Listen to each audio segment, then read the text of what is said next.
James Arnett. What, did I do it wrong? Nah, you're good, dude. How's it going? Okay.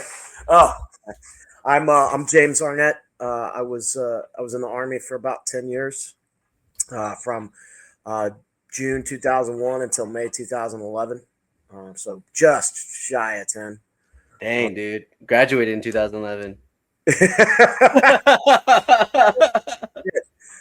um, I was with a couple different units, but the big one to me at least was I was a Wolfhound. I was in 1st Battalion, 27th Infantry Regiment, in 2nd Brigade, 25th ID. I was in 3 of the 4 companies over there in my time in 25th ID, which went from 04 until I got out in 2011.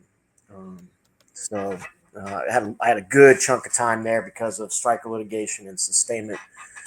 I started out in 1st Platoon Charlie Company. I then went to Charlie Company Snipers. I then went to HHC Snipers. I then went to Bravo Company or Bullseye Company. I was in Snipers there for a while. Then I went back down to the line. And I was a team leader down there for the second to last deployment to Iraq. The 08 deployment for OIF. And then Damn, how many times you go over there? 3. Damn, dude. Yeah. What's like their duration here? Like 9 to 15 months, or So the first one was during the initial push. right? It was the initial push, man. So that was 101st. I was an augment to 101st. I was in Alpha First to 187, Rock Sans. Uh Did the initial push, got back, left, went over to 25th, went from air assault land to air assault land. Didn't want to be an 82nd guy. No offense to my 82nd, 173rd. huh. I've only had one 82nd guy on. Two. Never mind. Two. Hey, look, man, like I get it, you guys, and I tell people this all the time. I'm like, look, man, in the 25th, like we don't have like a cool method of insertion, right? We're not like super badass and like, oh yeah, man, we're not 101st Curry Heat, run up the mountain band of brothers. We're surfers, man. We're cooler than you. We know we're cooler than you. It's okay. Like we'll still shoot the bad guys. When we get done, we'll come back. We'll go to Dude. Waikiki, and we'll have a good time with the people there that are on vacation. So it's all good, man. And they got a lot of pride. Oh, hey, 25th, man. Especially, I mean, look, like you get some gimlets on here. You get some guys from 121. Get some guys from 114. Get some guys from 235, Cacti or 25 before they went away. The Bobcats, but in Schofield. Oh, what about the gimlets? The gimlets, 121. Yeah, that's Yeah. I got somebody coming on. Yeah, I mean, The look, gimlet. man, I got buddies that were gimlets, and I'm not here to talk smack about nobody. Even my buddies over in Cacti 235, left hand high. Like, hey, I spent so much time in the 25th that like that was the Army to me. And I knew a lot of people there, and I loved it, man. It was dope. You would go from fighting in Iraq, and then you'd go to Kuwait, you'd be done, and then a couple weeks later, you're landing in the middle of Waikiki, and you're hanging out and like, hey, what are we doing this weekend? I don't know. We're getting drunk somewhere, probably on a beach. Sounds good to me. So yeah, man, it was great. It was a great time. But in the 25th out there at Schofield, Right. infantry, there's 2 battalions. In 2nd Brigade, you've got 1st Battalion, 27th Infantry Regiment. 3rd Brigade, you got 2nd Battalion, 27th Infantry Regiment. They're both Wolfhounds. And, the pride there is just off the charts. I mean, look, there's a lot of guys who are like, oh, Falling Umbrella, Rockasons, it's like, yeah, okay, that's cool. But like, dude, if I meet another Wolfhound, and I do quite often meet another Wolfhound, like it's just different, man. Yeah. It's a different vibe. Did I tell you about that guy? What's his name? Yeah, you Michael. did. Yeah. He said he knew you too, and I'm like, he said the same thing when the episode comes out. Was like, he's like, there's like 2 battalions over there that you need to get in, and if it's not either one of these two, what you're saying, then Yeah. it's not it. Yeah, well, I mean, I don't remember him. I'm glad. I must have made an impression. I think he was one of the younger guys. Um, but hopefully it wasn't a bad one, because there's plenty of people out there that'd be like, that guy was an idiot or that guy was a shitbag. And it's like, you know, but you know what? I guarantee you, like, you can find guys that'll say, like, Arnett was a shitbag, or Arnett was a fucking dick. He was the worst fucking NCO ever to me. Or, like, you can find all of that. What you won't find is somebody that'll go, I wouldn't take that guy into a firefight. Nobody will say that. And if they do, like, I guess we'll have to knuckle up and figure it out. But, like, the biggest thing that I'm really most proud of from my time in the 25th in 127 is that so many guys still talk to me and want to talk to me. Because I think that really says more than any fucking medal you got or anything. Your boys. Absolutely. Yeah. So. I mean, shit, dude, I wasn't, and I like talking to you. Well, oh shit. Sorry, man. No, you're good. Don't fall, you fucker. Man, I'm like so low tech with this fucking camera. It's not even funny. Yeah. But and what's jacked up is that I should be more high tech. I'm just not, because I never do this. Like, even like at the height of COVID, when we were like doing Zoom and shit, like I was like, yeah, whatever. I'll just sit on my couch. I don't give a fuck. Everybody else has got like their cool background, and like not me. Like, look at the white screen. I don't give a fuck. I still like, I have my kids' stuff here. I still don't know how to do that stuff, dude. Yeah, for sure. Sure. I mean, I got my I Love Me stuff over here, Yeah. Like, okay, there it is. There's my I Love Me stuff. It's up there. Yeah. My wife is like, she's very good at like editing TikTok and stuff. And I'm like, dude, I cannot just get the hang of it, dude. It's so hard. Oh, my wife is like big into the TikTok game. Yeah. And yeah, she's really, really fucking good at it. So, just I don't know. I think it's just like a lady skill. Like, they want to do it, they figure it out, and like the rest of us are like, wheel, fucking. Yeah, dude. As soon as I get done with the video, I'm like, all right, that's it. I'm done with it. I'm not editing it anymore. That's why, like, you'll see these podcasts, dude. I don't edit anything except the freaking millennial delay. Oh yeah. That's the only thing I edit out. Other than that, like, people say some crazy shit, and I'm just like, fuck it, it's there. I mean, what can I do? Well, I got 3 kids too, so like I got a 5-year-old that will probably have to go to bed here pretty soon. So like, the audience will get to see my little son and probably my daughter. And I swear to Christ, because I have my daughter she's a very pretty girl. Like, I am way more scary than anybody that you would ever deal with. So like, just leave my couch. So yeah, man, that's cool, dude. Hey, so you said you were a sniper? Like, so there's like, is that like the scout platoon, or what is that? No, so scout platoons up. Well, my time was different. I don't know what it is now. So we called it scout platoon, right? Yeah. Which was up at HHC. And when you were a battalion sniper, you went to HHC and you fell in with the scout platoon. Your platoon leader was technically the scout platoon leader, but you operated pretty independently. You pretty much didn't answer to anybody except the battalion S2, the battalion 3, and the XO and the CO. And I mean, you had a company commander at HHC. You had a HHC company commander. You had a HHC first sergeant, but they had absolutely nothing to do with you tactically. That was all just administrative.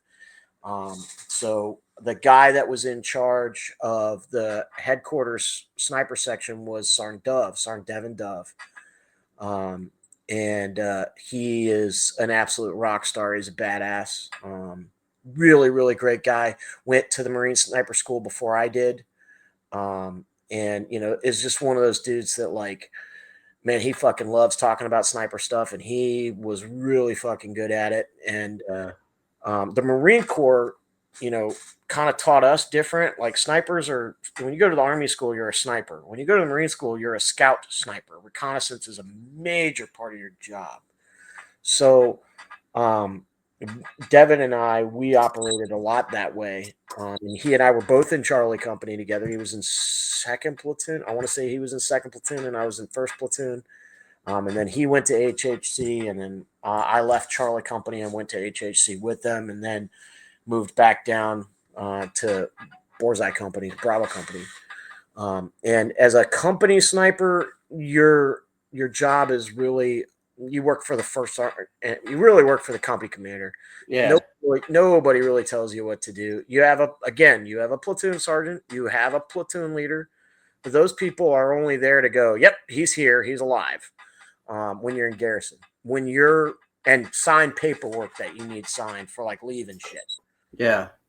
When you're on deployment, you answer to the company commander and the first sergeant, and that's pretty much it. Nobody else really tells you what to do. Yeah. And we had a great sniper already in Borzai Company when I went there. Is Matt Whites. Matt, fantastic sniper. I mean, just really, really good. Grew up in Georgia, I think. I know he was a big Georgia Bulldogs fan. Yeah. He's a good old boy.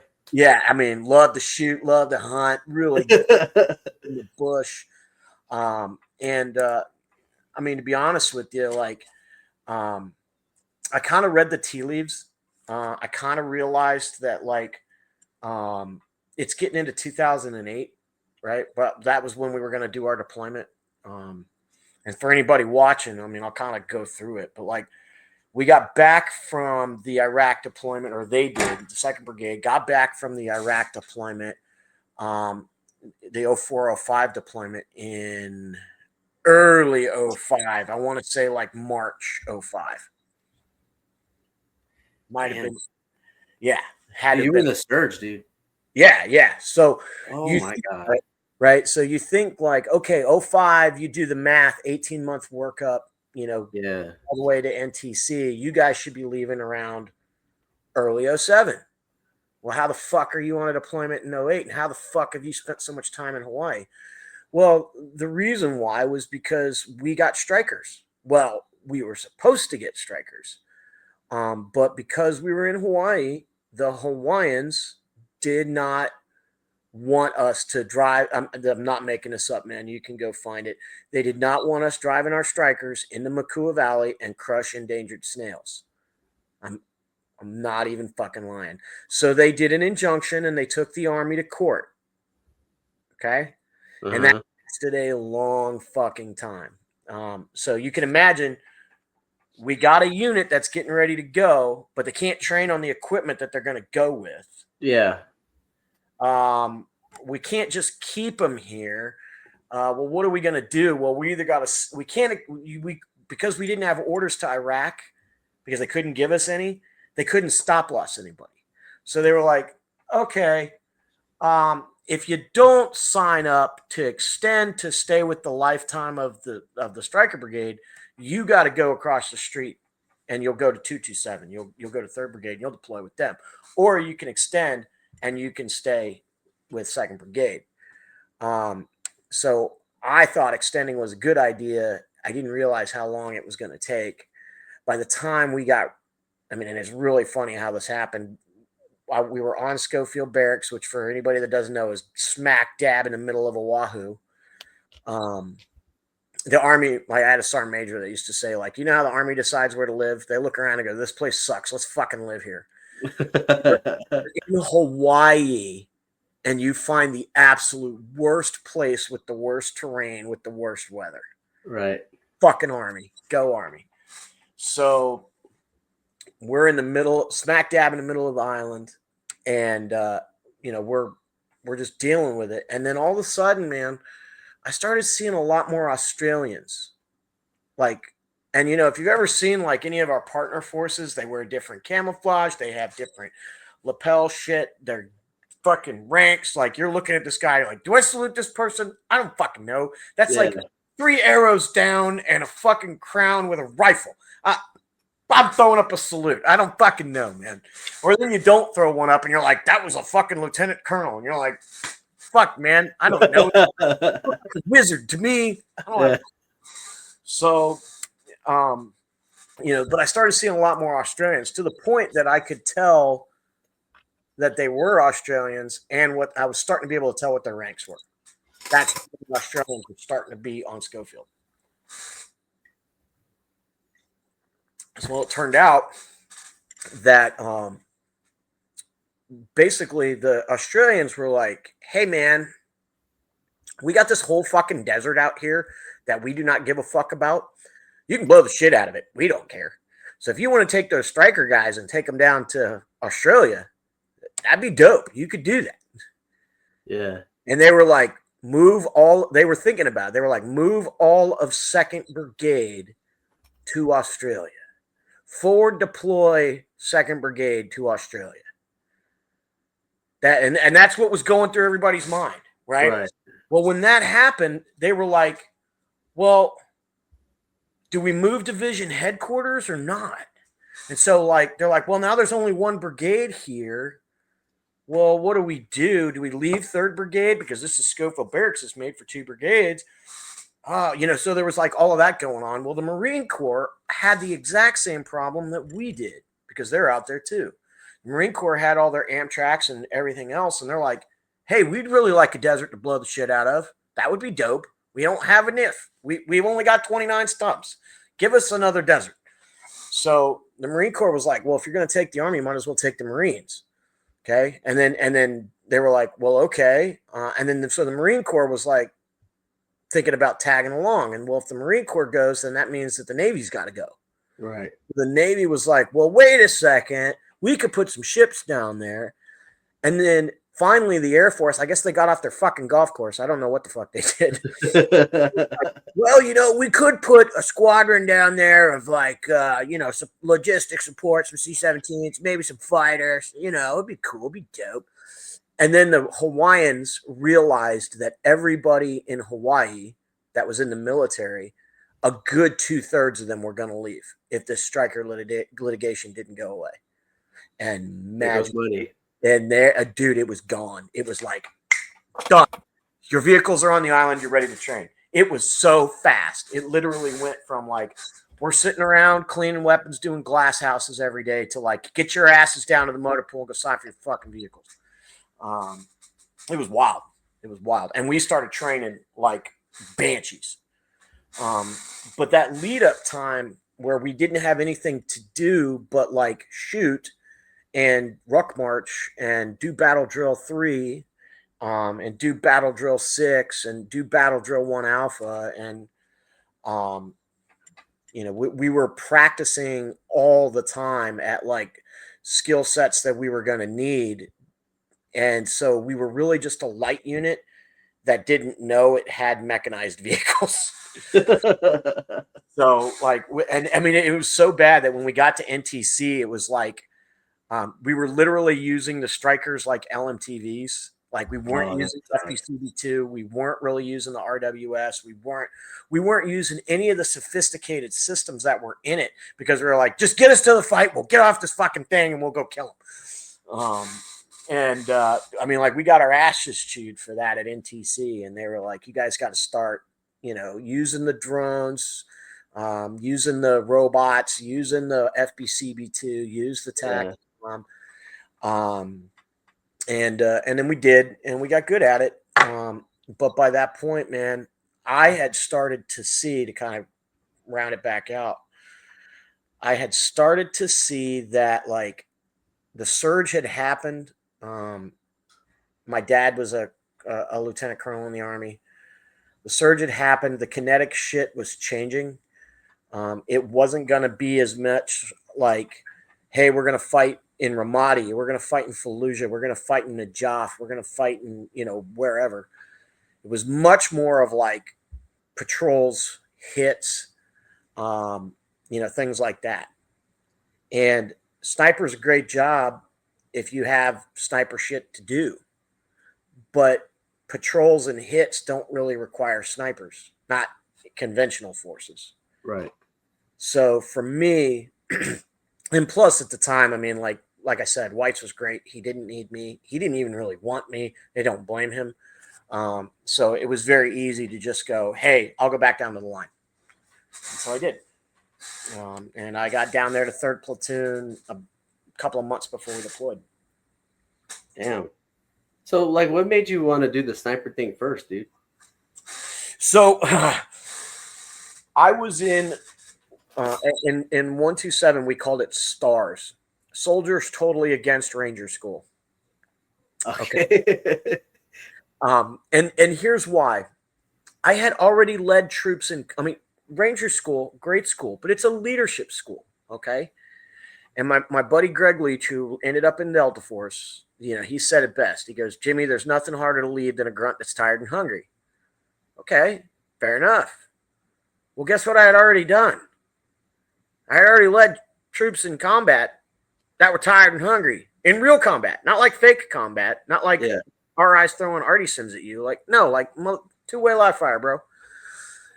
So I didn't feel like I needed a gut check, right? Like I get it right now, like in the Army that we've got right now, like Ranger School is probably like super important. And it still was important. I mean, you were not going to make first sergeant, even in my Army, if you hadn't been to Ranger School. It wasn't going to happen. So,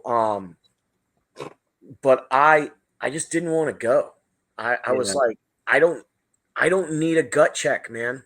I want a skill. If I'm going to do something really hard, I better get a new job afterwards, right? Like I better get to be a Green Beret or, a Ranger and not like, oh, I got a Ranger tab and I'm still in a conventional unit, like a real Ranger, like a 75th Ranger.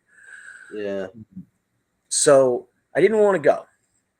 And I had a first sergeant Bass, who later became Sergeant Major Bass, who was like, your ass is gonna go. And so he called me up there because I was in good shape. I was motivated. And I had a pretty good reputation as, good shot, good infantryman, knew how to operate, really aggressive.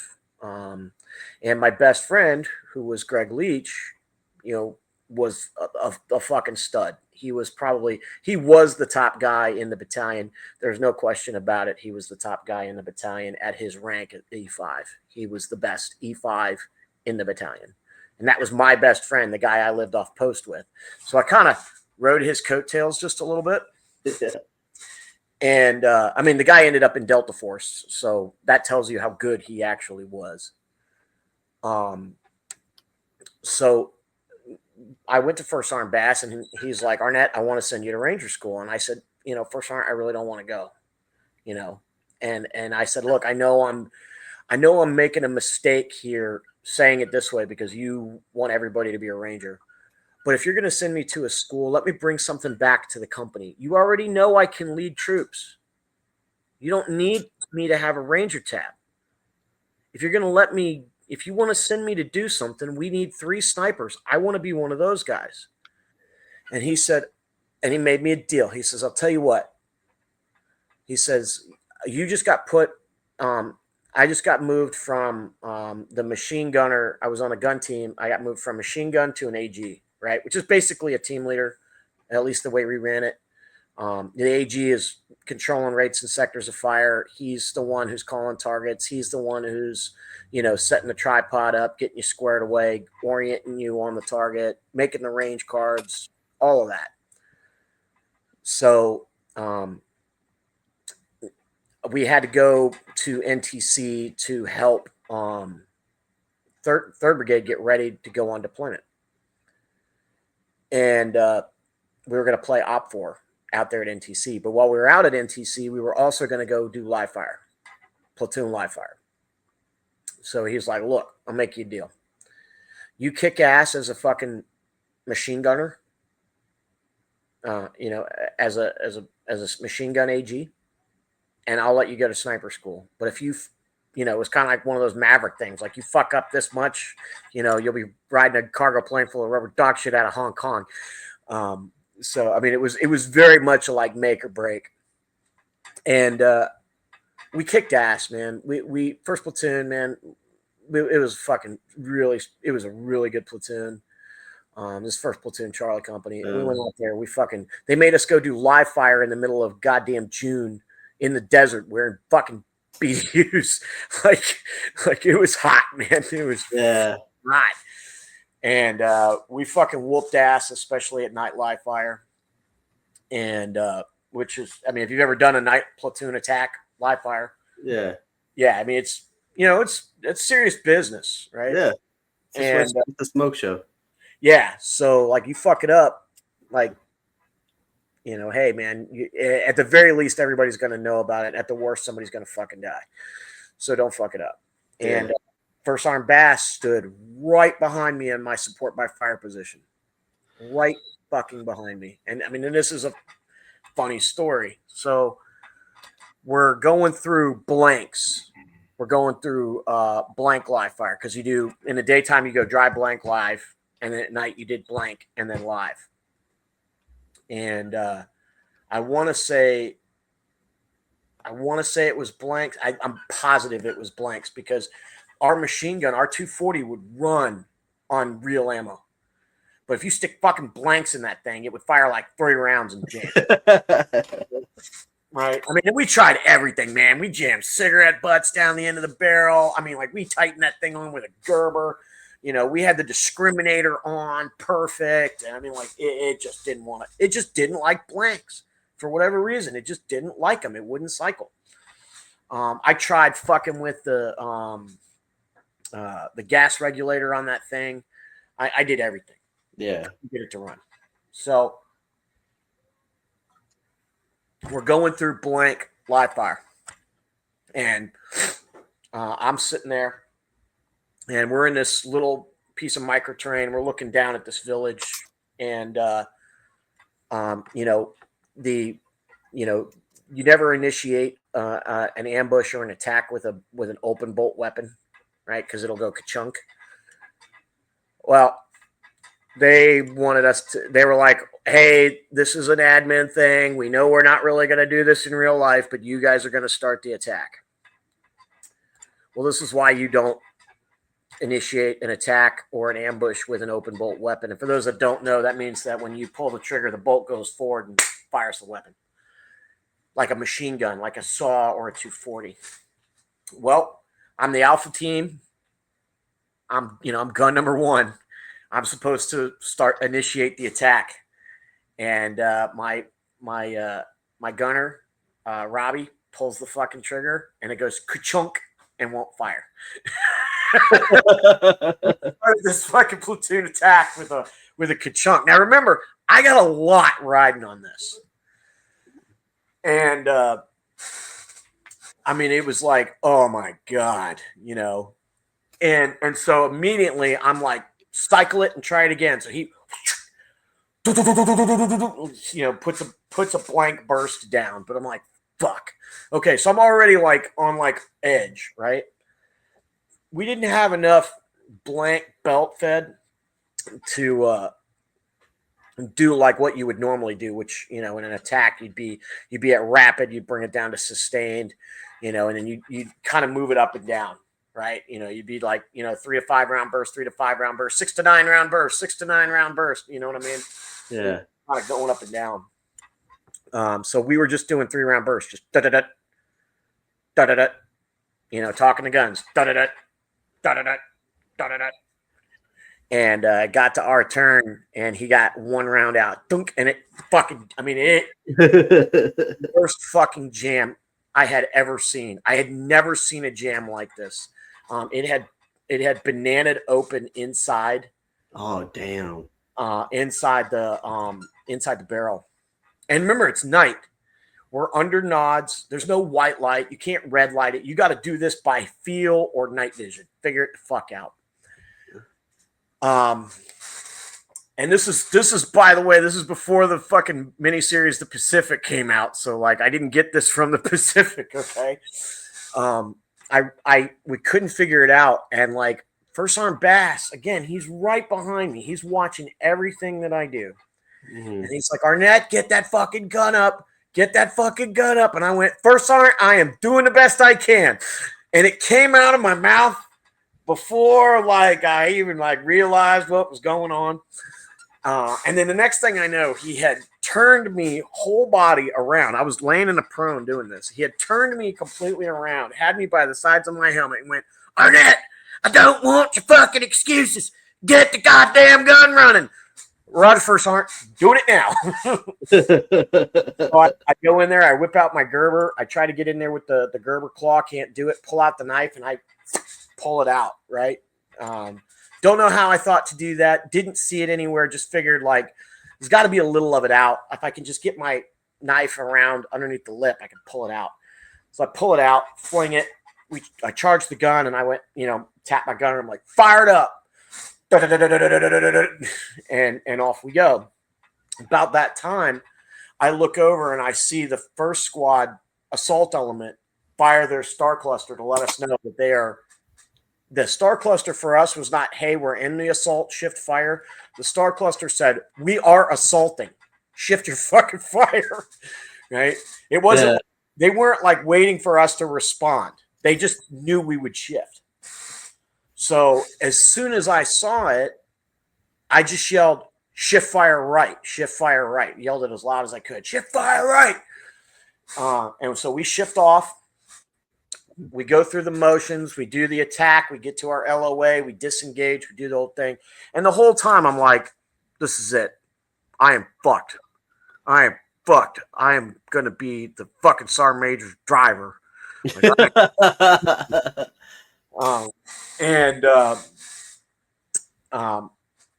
get to the the little fucking GP medium, and they got the whiteboard up. They got the terrain model.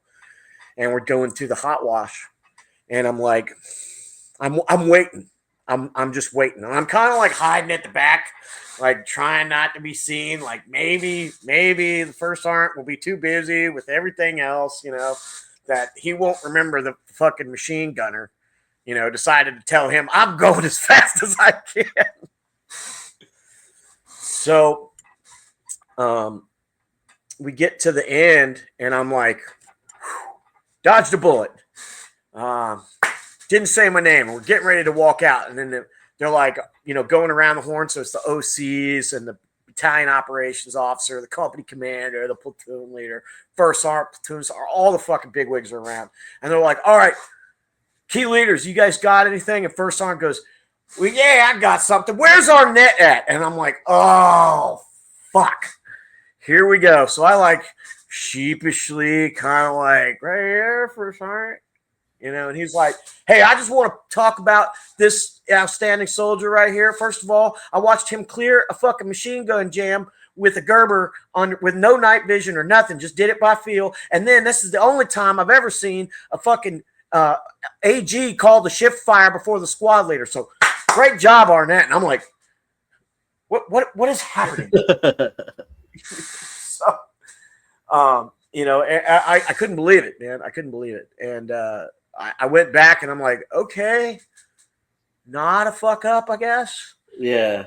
And so I get back. We get back from NTC and First Sergeant. I had no idea what snipers did. I really didn't. I thought snipers shot people with guns from far away without being seen. Yeah, basically. That's what I think too. We get back from NTC, and First Sergeant calls me up to his office, and he's like, hey, great job. You did your part.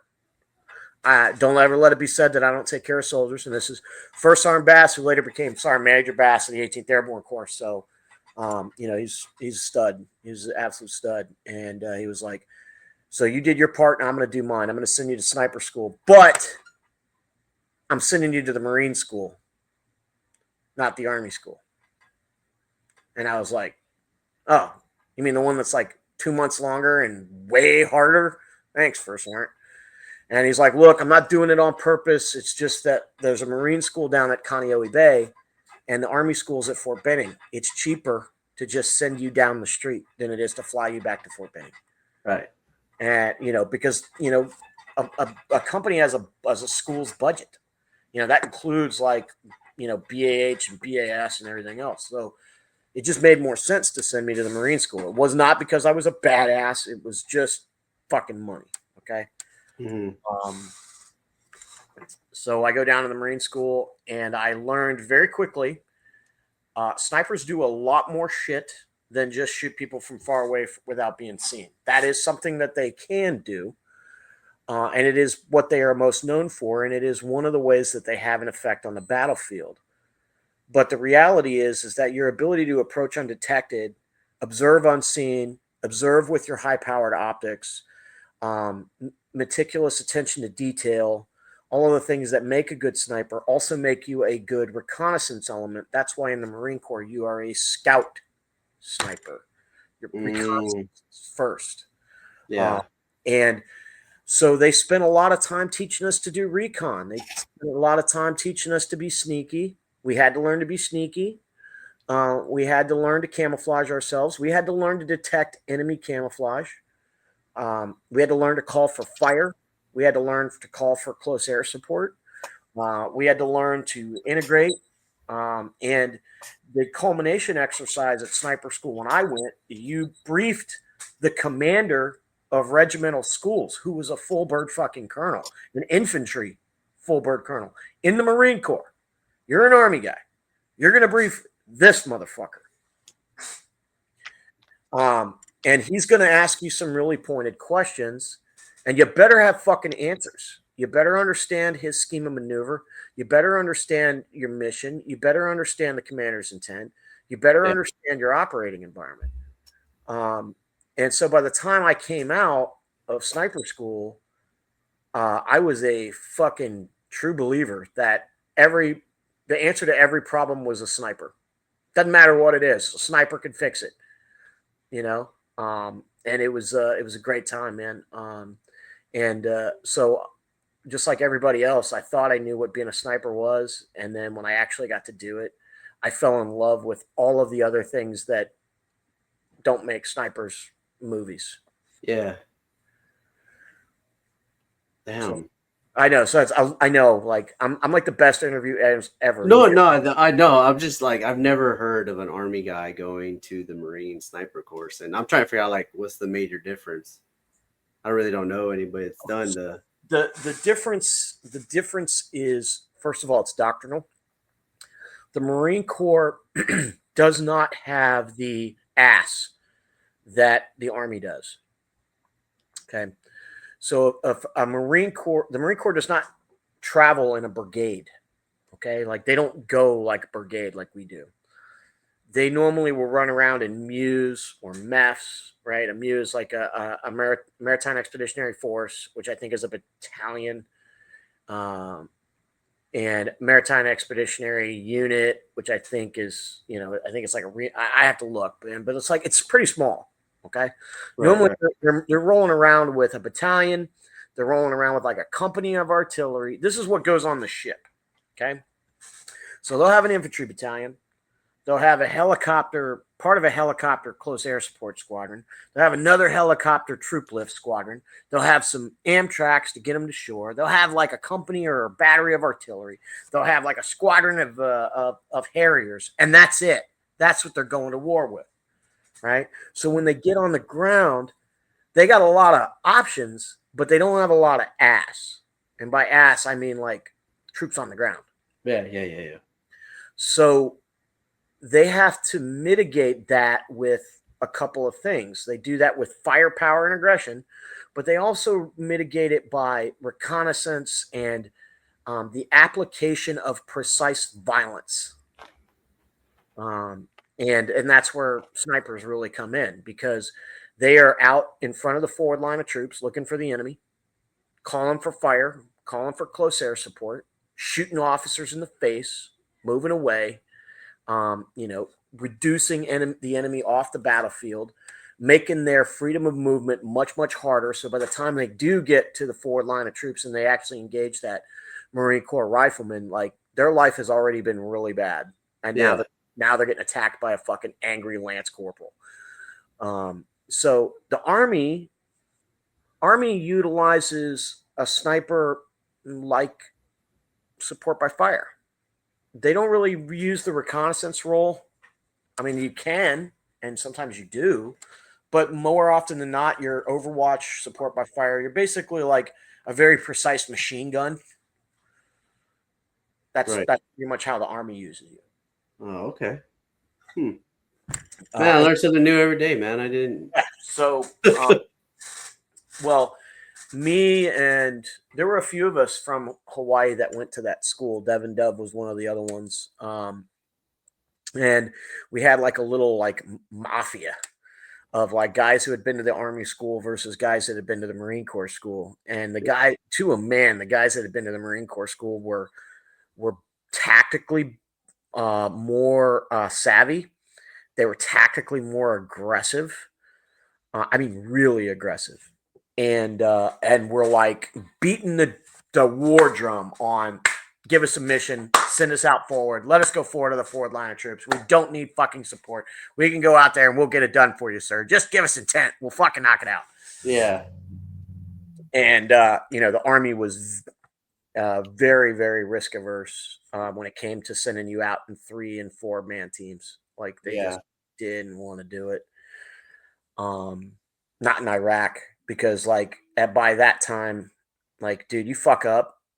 And the Marines had. I mean, look, the Marine snipers had fucked up in a couple of instances, and don't let me take that away. Like, I love the Marine Corps snipers. I got buddies that are Marine Corps snipers. My buddy John Avery, who fought in Afghanistan as a Marine Corps sniper, like he and I were sniper buddies, as contractors. I think the world of him. But there were some Marine snipers who did some dumbass shit. And they're kids at the time, but now you look back and go, "Come on, man, why do you fucking do that?" Right. Um, and I'm not gonna, say what it was, but they did some stuff that got them on the news, and the army was like, "We don't want any more fucking bad press," so we're not sending fucking 24-year-old E5s out to go fucking do something dumb. Yeah. Yeah, that's the way it was. Hey, why did you pick infantry? Was it because of your dad or what? No, my dad was not an infantryman. No. Um, my dad was a scout. My dad was a Cav scout, Yeah. and and then he became an armor officer, and then he went into special operations. And the only reason he went into special operations was not because he really wanted to be a Green Beret or anything like that. It was at the time in the army in the late in the there was the beginning of the '90s. It was right after the Gulf War. The army was getting smaller, and they were going to make him get out or become a quartermaster officer. And he didn't want to do either one of those. So he got another gig. Yeah. And but he was never like oh yeah, special operations, soft, that's where it's at. He was like, I'm an officer. I want to be in the army. This is what I got to do to be in the army. Right. Right. Um, the guy that really there was a couple things that happened. First was my dad's good friend was a guy named Mark, and I'll just call him Mark because he's still working. Um, but Mark had been an infantry officer before he came over to SOF, and he was at Texas A&M. He went to college at Texas A&M at the Corps in the Corps Cadets. Um, you know, and just like big dude, dip, could bench press like a fucking house, just exactly what you would want in an infantry officer. And now he's in SOF, and he was telling me about being in 10th Mountain and being in First Cav, right? Because he had been both. He had been a mechanized company commander, and he had been an infantry platoon leader at 10th Mountain as a light guy. And he was just telling me, like, man, the infantry, this is where it's at. And this is what Ranger School's like. And this is what you do. And I'm like, that sounds fucking awesome. Like, wait, and I was like, and they pay you. They pay you to do these things. He's like, oh yeah, man. Yeah, you'll go blow the shit out of stuff and you're gonna shoot every kind of gun imaginable. And I'm like, why doesn't everybody do this? This sounds right. And I mean, like, who wouldn't want to do that? Like, you're growing up, you're around the army all the time. Like, that's the only world you know anyway. And you're like, wait a minute, you're gonna pay me? Fuck. All right, good to go. Yeah. So I get to my mom and dad are divorced. I moved back here to Florida to live with my mom because my dad was gonna be deployed again. This was Kosovo this time. Oh, okay. So this was the 90s. Oh yeah.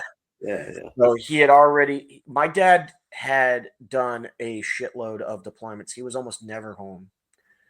But when he was home, me and my stepmom, like, we did not get along. And so, like, he was like, I'm going to be gone. Your ass is going back to Florida, because otherwise you and your stepmom are going to fucking kill each other. And I don't fucking need that while I'm downrange.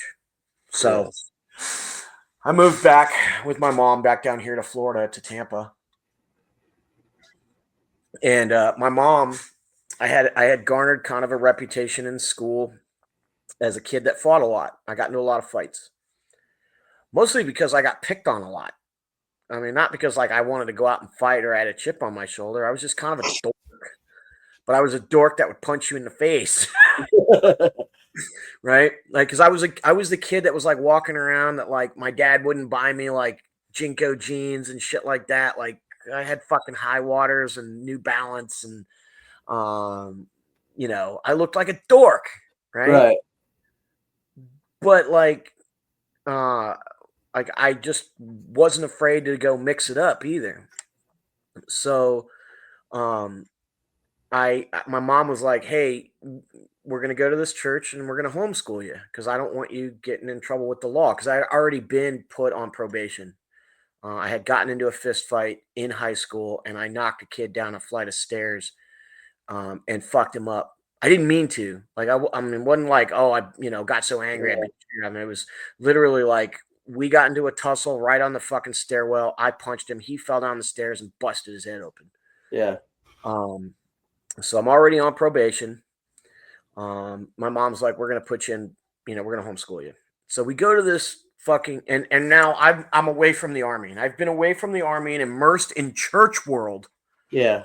For like 8 months, right? Like they're slowly beating the testosterone out of me. They're making you proper. Yeah, exactly, right. And like they're not succeeding completely, but they're not failing either. And mostly they use that's another story. Anyway, we're here to talk about so my mom takes me to this book fair, right? And I like to read. I love to read. Still do. And she's like, look, I want you to find a book, $12 or under, that you will read, and I want you to do a book report on it. I'm like, what kind of Christian book am I going to find? I don't want to read your stupid Christian books, right? And that's what I thought it was. I go in and I'm looking around and I'm 16 years old, okay? And I'm like, under my breath, this is fucking stupid. This is fucking gay. Like, whatever. Fuck. And I turned the corner and I saw this white book with a black background that had 2 helicopters on the front of it. And I thought it was a Tom Clancy book at first. And the book said Black Hawk Down. And I was like, what is this? Is this a new Tom Clancy book? This looks cool.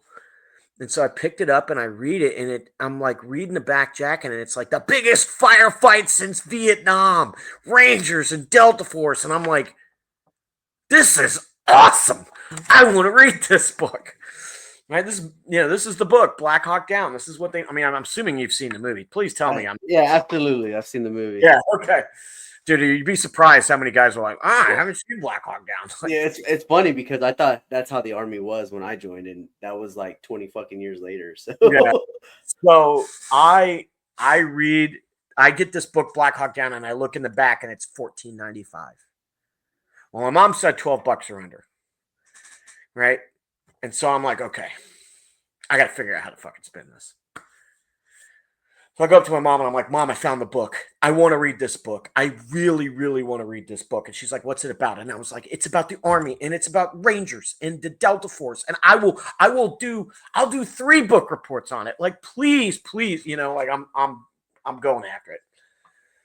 And so she looks at it. She goes, baby, it's $14.95. I said 12 or under. I said, look, I feed me one less meal. Like, I want this book.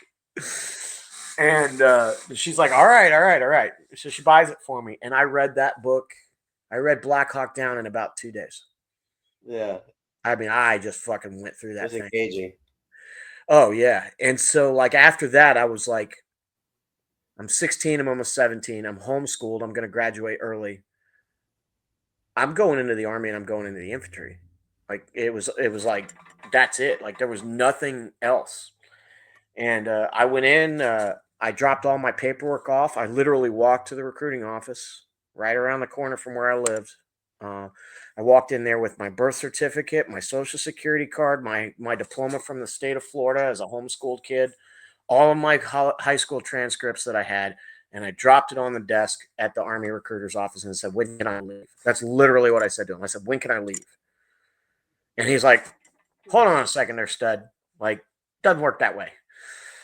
He's like, first of all, I'm looking through your transcripts here. The one thing I don't see. I said, well, what's that? He said, you never took the ASVAB while you were in high school. I was like, well, that's because I was homeschooled. And he's like, yeah, that's another problem. We don't get many of those. At the time, homeschooling was new. Yeah. And he's like, so here's what we're going to do. Before I can do anything, you're 17. I have to have your mom sign off that you can go take the ASVAB. Your legal guardian has to say okay. And I'm like, no, that's not going to go over well. Right? So I went, okay, good to go. And he said, and then even if you do everything, you like got to get your dad to sign off too. Where's your dad? And I'm like, my dad's in the Army. He's like, well, where is he? I'm like, he's at Fort Bragg. And he's like, well, what's he doing up there? I was like, he's a major in the Army. That's what I told him. Like, I knew what my dad was doing, but I wasn't fucking talking about it. So I go back and I tell my mom, like, Mom, please, I want to do this. I want to do this. And my mom was like, absolutely fucking not. I'm not signing anything. You want to do it when you're 18, fine. But you're not leaving the house. You're not signing up now. So I went on a fucking campaign, man. I made my mom's life fucking miserable for 90 days. Everything that she told me not to do, I did. I was going out. I was drinking. I was doing every bad church thing possible. And she was finally ready to kick me out of the house. She called the cops on me twice. Remember, I'd already been on probation. Yeah. And so finally, my stepdad, who had been in the Navy, was like, just let the kid do what he wants to do. Just let him go. So my mom finally signed the paperwork. I took the ASVAB, and I got a 119 GT score. Damn. Yeah, for those that don't know, like, you get a good GT score, like, you can do whatever you want. do whatever the fuck you want. Well, I got a 119. I had I'll never forget, I had a 69 on my ASVAB. Dude. And then I had a 119 GT score. I could do whatever I wanted. And he's like, so, okay, I got your scores back. And this is before you took like a little test in the office. No. They just ship your ass down to MEPS. You take the test, you figure it out. Oh, the paper. Yeah. Well, we had a computer. No, we still had a computer. This wasn't quite the Flintstones, okay? But it was, I took the paper test. It was very hard. Oh, fuck. No, I had a computer test. Thank Jesus. But He's like, okay, I've looked through the options and I got 3 of them right here for you. You're going to do one of these. This is what he told me. He literally looked at me and goes, you're going to do one of these 3 jobs in the Army. The first one was crypto linguist. Yeah. All right. The second one was military intelligence. And the third one was some like computer technical support job. Yeah. And I was like, I looked at them and I was like, where's the infantry? He's like, you're not going to be an infantryman. And I'm like, what do you mean I'm not going to be an infantryman? That's literally all I want to be. I want to be in the infantry. Remember, this is April 2001. Okay. Yeah. April. And he's like, we don't need infantrymen. Besides, we're never going to be in a war. Like, you don't want to be in the infantry. Get a good job. And I went, do you still have my raw scores? And he's like, yeah, they're right here. So he hands me my raw scores. And I looked again at them because they had handed them to me at MEPS. And I saw that it had every single branch. And the scores are different. Each branch looks for a different score. The Marine Corps was on there. The Navy was on there. And I was like, okay, well, if you won't let me be in the infantry, I'll go talk to the Marines or the Navy. I bet the Navy will put me in as a SEAL. And I bet the Marines will let me go be a grunt. So I'll leave. Like, I only want, he's like, whoa. Stop. You don't want to be in the infantry. I'm like, that's all I want to be. I just want to be a grunt. And it took me about 30 minutes. But he's like, look, man, there's no signing bonus. There's nothing. And I'm like, that's all I want to do, man. And he's like, all right, you're going to be an 18 X-ray. You're going to Fort Benning in June. And that was it, man. The rest was history. Damn, dude. So they had you do the 18 X-ray thing first?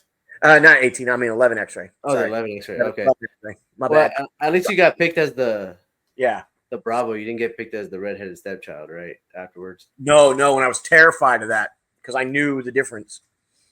Yeah. And I was like, I do not want to be 11 Charlie. I do not want to be 11 Charlie. Yeah. And so, like, if I had known the way the Army was actually going to do it, I would have been less terrified, because the drill sergeants, literally, we got done with being,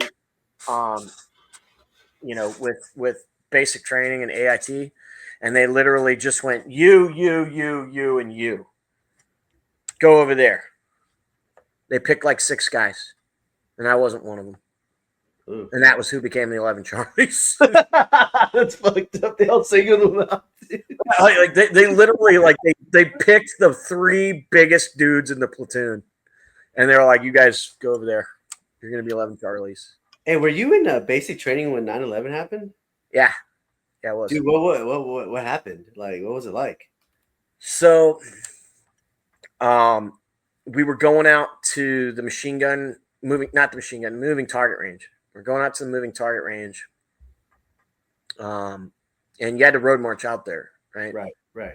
So, I mean, like, they're not going to, like, you get up at like 2:00 in the morning and you fucking step and go, right? And each one of these is a timed evolution, right? And like, if you do not make this, so the way that they did it, there was basically there's a drill sergeant up front setting the pace. There's drill sergeants down the middle of the road who are encouraging you, come on, guy, you can do it. Oh, super nice dudes, those drill sergeants, encouraging you to keep pace.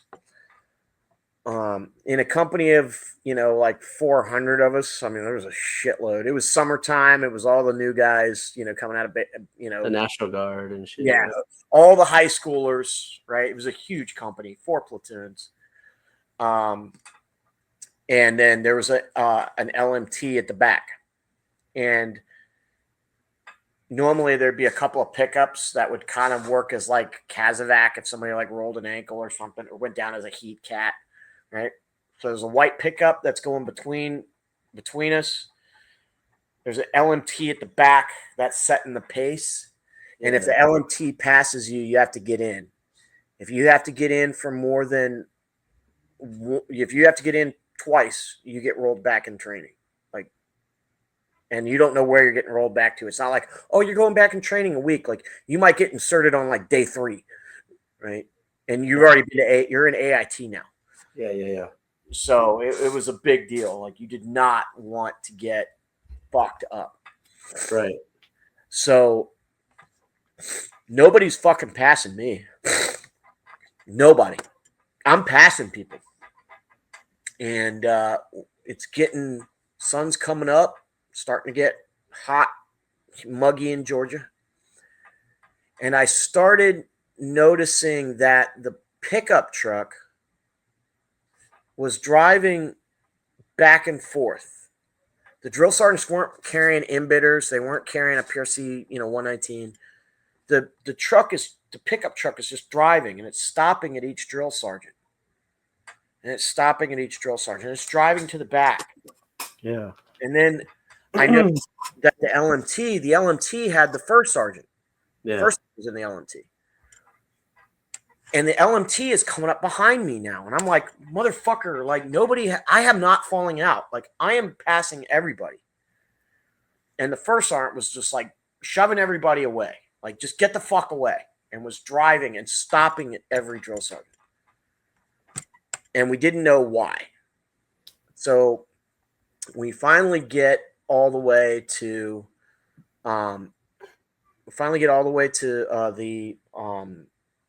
the range, and they put us in the bleachers, right? Yeah. And normally you're in the bleachers for like 5 minutes. Range cadre will come out, and then, they'll tell you like, okay, gents, today we're going to do this. I was a squad leader. I had a watch. Normally they wouldn't let you have a watch unless you were a squad leader or, the platoon guide. We sat in those bleachers for at least 45 minutes, at least. And the drill sergeants are all over here. The company commander's over here. Like, and nobody knows what the fuck's going on. Nobody knows anything.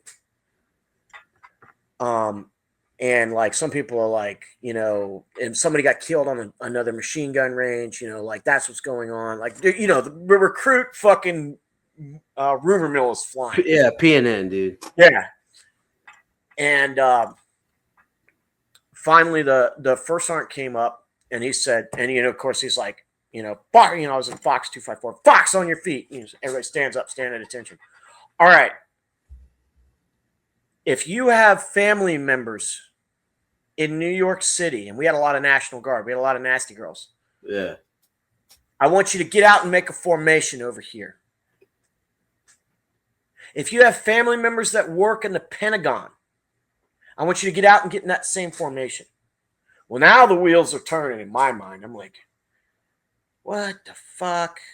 Because I remember I grew up, I was an Army brat. Right? Yeah. I knew more than most people, and I'm like, okay, they're pulling guys out, and they're pulling them out of specific places. That must mean something really bad has happened. And the Pentagon's a real military target. So maybe we got hit. Maybe they nuked us. Maybe somebody nuked us. Who would nuke us? Didn't even occur to me, right? And so they get done with that. They pull everybody out, and they take those guys away, and the company commander takes them. And we don't see them again for a while. The first sergeant stays in front of us, and he puts everybody down, and he takes his hat off, sets it down, and he goes, "Men, I want you to relax. We're under attack right now."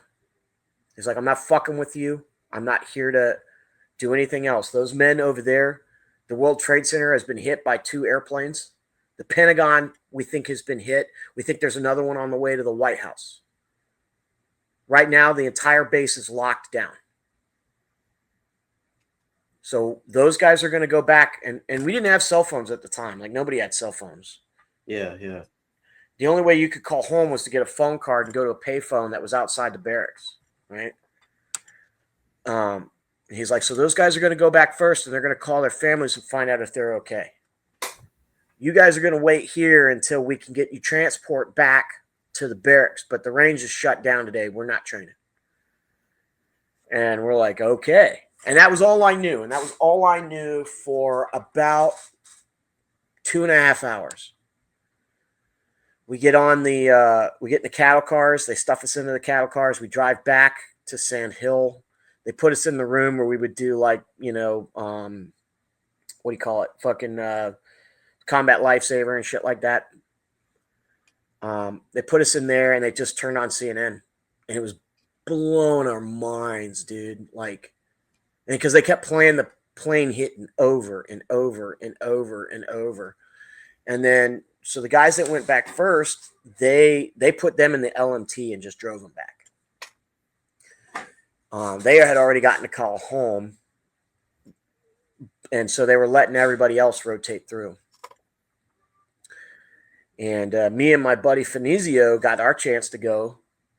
And I'm calling my mom, and I guess it's about 11 o'clock in the morning, right? Maybe a little later. And I call my mom, and I'm like, Mom, are you watching the TV? And she's, she didn't even want to talk about the TV. She's like, oh, baby, I'm so happy to hear from you, blah, blah, blah, blah. I'm like, Mom, are you watching the TV? And she's like, no. I'm like, Mom, you need to turn on TV right now.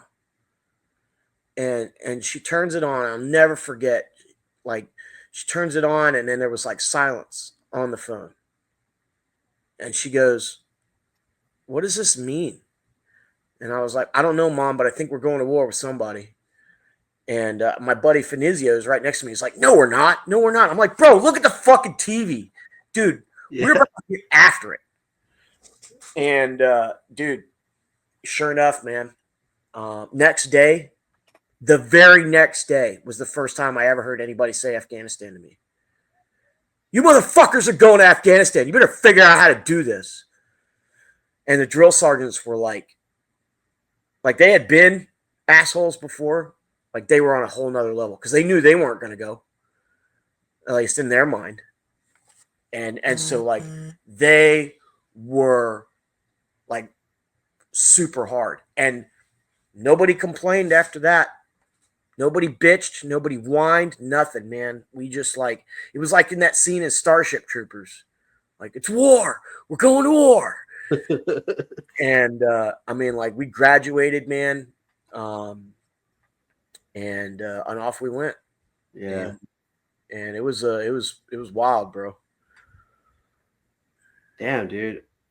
I mean, I can't imagine being your age when that happened. I mean, I was like no offense. No, I was in the first grade when it went down. So I'm like, dude, I can't. That's kind of, honestly, it's scary, dude. Because, like, I mean, you joined though to do the infantry shit. So, dude, I'll be honest with you, man. My biggest fear was that I would miss the war. Yeah. Like, I was afraid I would miss the war. If I could go back in time, because I agonized over that for weeks, that I wasn't going to get out of basic training in time, that I was going to miss the war, that it was going to be like Desert Storm. It was going to be over before I could get there. Yeah, yeah. If I could go back in time, I would go back to my 17-year-old self at Sand Hill and Fox 254, and I would be like, don't worry, bro. You're going to get all you can handle. Yeah. Just don't worry about that. Because I feel like, I think back on that like kid. Like, I don't even know that guy. Yeah. It's like, because, I mean, I think we talked about it. Like, part of us die over there, Yeah. And, I mean, how old were you the first time you went over there? I was 19. So 2 years after the tower thing. Yep. Damn, dude. And what are you being told? Like, hey, when you go to Iraq the first time, like, hey, this is like, obviously, because like Saddam was captured or whatever the fuck, and then so we got to Arif John. Yeah. We got to Arif John, Kuwait, and there's weapons of mass destruction. There's terrorists. Yeah. There's the same motherfuckers that just attacked us a year and a half ago. We're going to find them and we're going to fucking kill them. Roger that. That's all they needed to tell us. They didn't need to tell us nothing else. There was nothing to say. It was get your ass ready. We're going to fight these guys and we're going to fucking kill them. And we're going to make sure whatever happened to us on September 11th never, ever fucking happens again. And anybody that wants to stop us, they're going to fucking die. We're going to kill them. And it was Burger King, man. The initial invasion of Iraq was fucking Burger King. You could have it your way. There's 3 guys shooting at us with AKs. Bring up the tanks. Make that building go away. You know? Dude.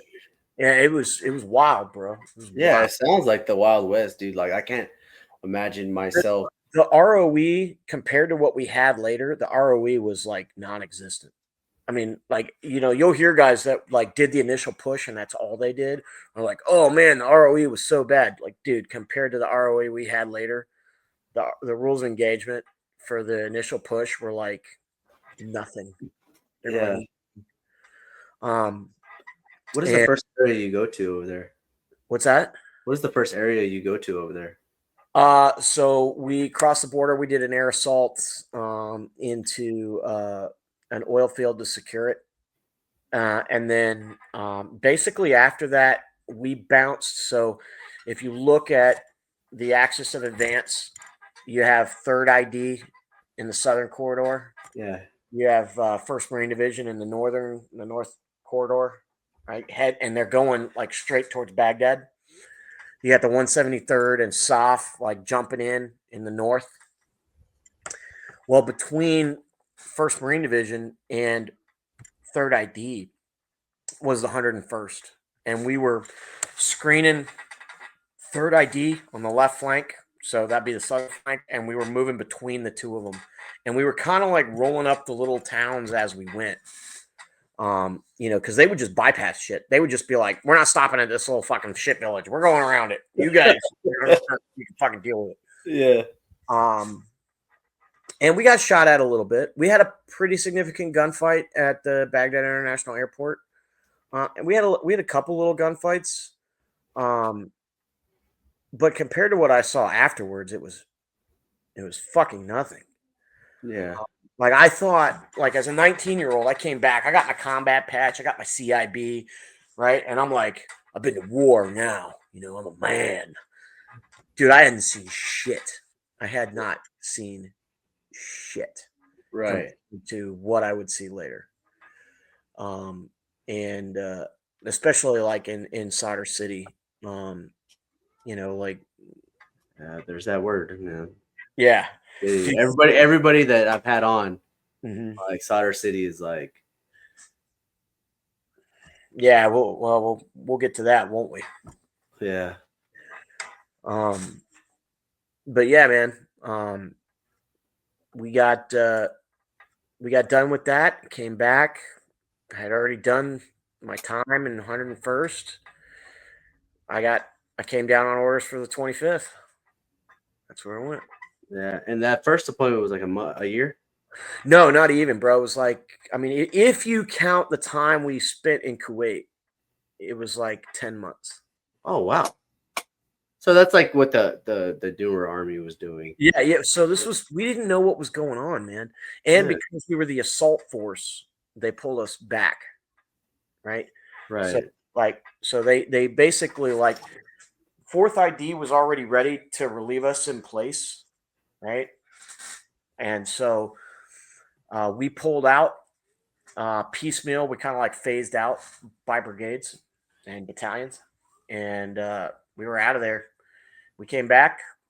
And it was great because I got to 25th ID and they were like, hey, welcome to 25th ID. We're getting ready to go on deployment. Damn. No dwell time, dude. Huh? No dwell time. Dude, that wasn't even a word at the time. That wasn't even a phrase. Dwell time, what's that? Like remember it's fucking 2003. Like yeah. Like everybody's fired up to go. Everybody wants to go. Everybody will take anything and everything that they can get. And this is the first time that like guys from other units that have already deployed are showing up to units that are getting ready to deploy. That's good thing. Yeah. You know? Yeah. So like that was a new thing. Yeah. And of course, like, you know, now I'm like, I'm a salty private first class, right? 19 years old, got my combat patch and my CIB, thought I was hot shit. Yeah, yeah. I wasn't nothing, man. I was a fucking dork, and you know, and then we did the deployment in '04. Um, we had a pretty big gunfight in Hawija. I wasn't a part of that gunfight. Um, that was pretty much like we had some IED strikes and things like that, but like Yeah. we were up in Hawija, and that deployment. I'm not going to say it was easy because, like, when you look back and you look at the casualties and everything else, you're like, it wasn't that easy. But like, um, compared to later on, like, it wasn't as bad as it could have been. Right. And the reason was because it was right between the initial push into Iraq Yeah. Yeah. Yeah. and AQI, Al Qaeda in Iraq started to get big. It was in the right perfect spot. So the bad guys don't know how to fight us. They're not doing IEDs quite yet. Not as bad. They don't know how to hit us with IEDs. They don't know how to do ambushes yet. The guys that are left that are leading the like kinetic shit where you're actually getting into gunfights are former Republican Guard guys. Um, and they are trying to fight you like an infantryman, which is great because that's what you want. You're like, Yeah. yes, please fight me like an infantryman. I'll kill you. So, because I know how to do that. They they weren't really ready for prime time. Yeah. And then you go back, in 2008, and you're like, holy fuck, like this is a totally different ball game. Each Right. it was different, man. Every single one was different. Or like obviously the enemy changed, right? Oh yeah, oh for sure. Yeah. Was it like a militia or something or So in 2008? no, well, technically, yeah, we called them a militia. So we were in 2008. We were dealing with several different groups. So we were dealing with Jaish al-Islami, the Army of Islam, which was a Sunni group. But they were kind of on our side, but kind of not. They didn't like the Iranian influence, so like they would fight other bad guys as much as they would fight us. Um, there was another one called Jaish al-Islami. So the army of so you had Jaish al or no, we had Jaish al-Islami, which is the one I just talked about. We have Jaish al-Mahdi. Those are Shia. Those guys are down in Sadr City. That's Muqtada al-Sadr's dickheads, right? Yeah. So Sadr City gets the name. So Jaish al-Mahdi, the Mahdi army. Um, and then we had AQI. We had Al Qaeda in Iraq, and each one of those would attack you. They didn't work together. They attacked you different ways. Uh, Jaish al-Mahdi had explosively formed penetrators and fucking weapons from Iran. They would fight you different. Yeah. Um, the Jaish al-Islami, they had former Republican Guard guys. They would fucking ambush you. The AQI guys were just as happy to cut the fucking head off a sheik as they are to put a fucking roadside bomb in the ground and film it. Like it was you didn't know who you were going to encounter from one day to the next, depending on where you were at. So it was a wild place. Give me 1 second, man.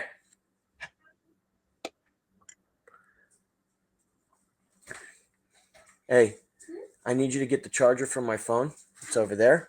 Tell your brother to plug in the extension cord and bring it over here for me because my phone's about to die. Sorry, bro. I had No, to. no, you're good, dude. I mean, 100% understand. um, I've had somebody's phone die mid conversation too. So yeah, I'm not doing that. So, and then if you would get me my dip, that would be fantastic. Should be there we in go. my. Go back in there.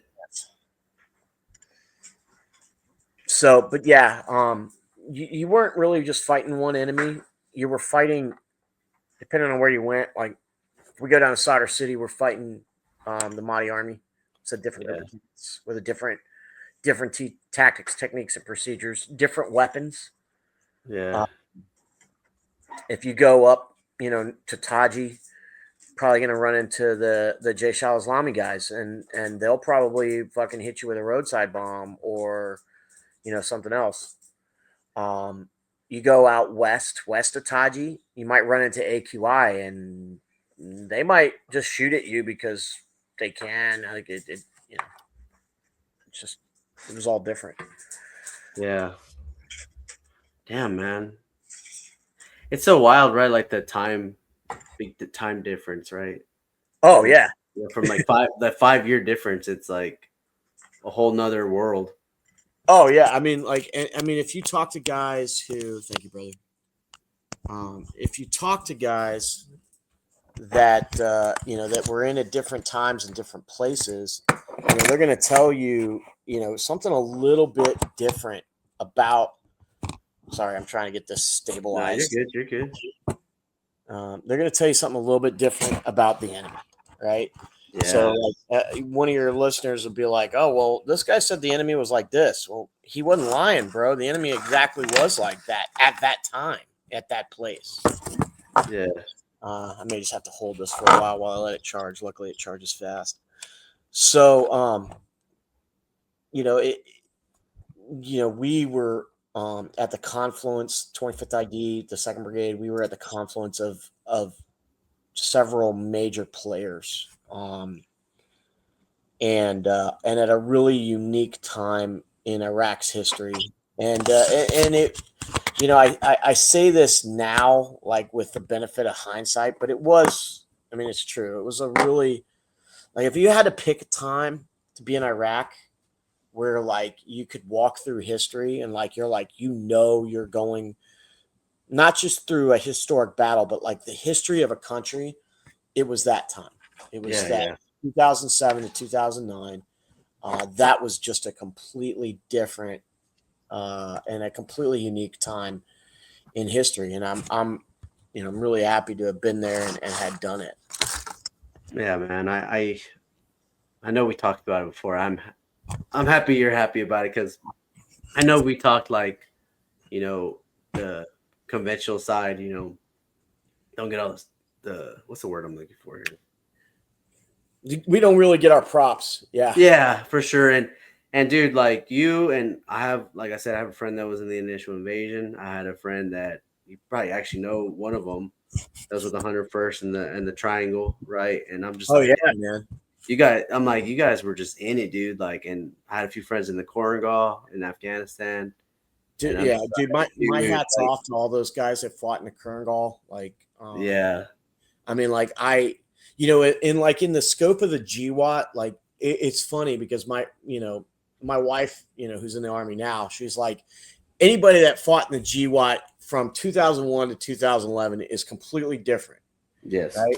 But of course, amongst ourselves, we're like, oh, you fought in the Korangal, or oh, you were in Ramadi, or you were in Fallujah, or you were in Cyber City, right?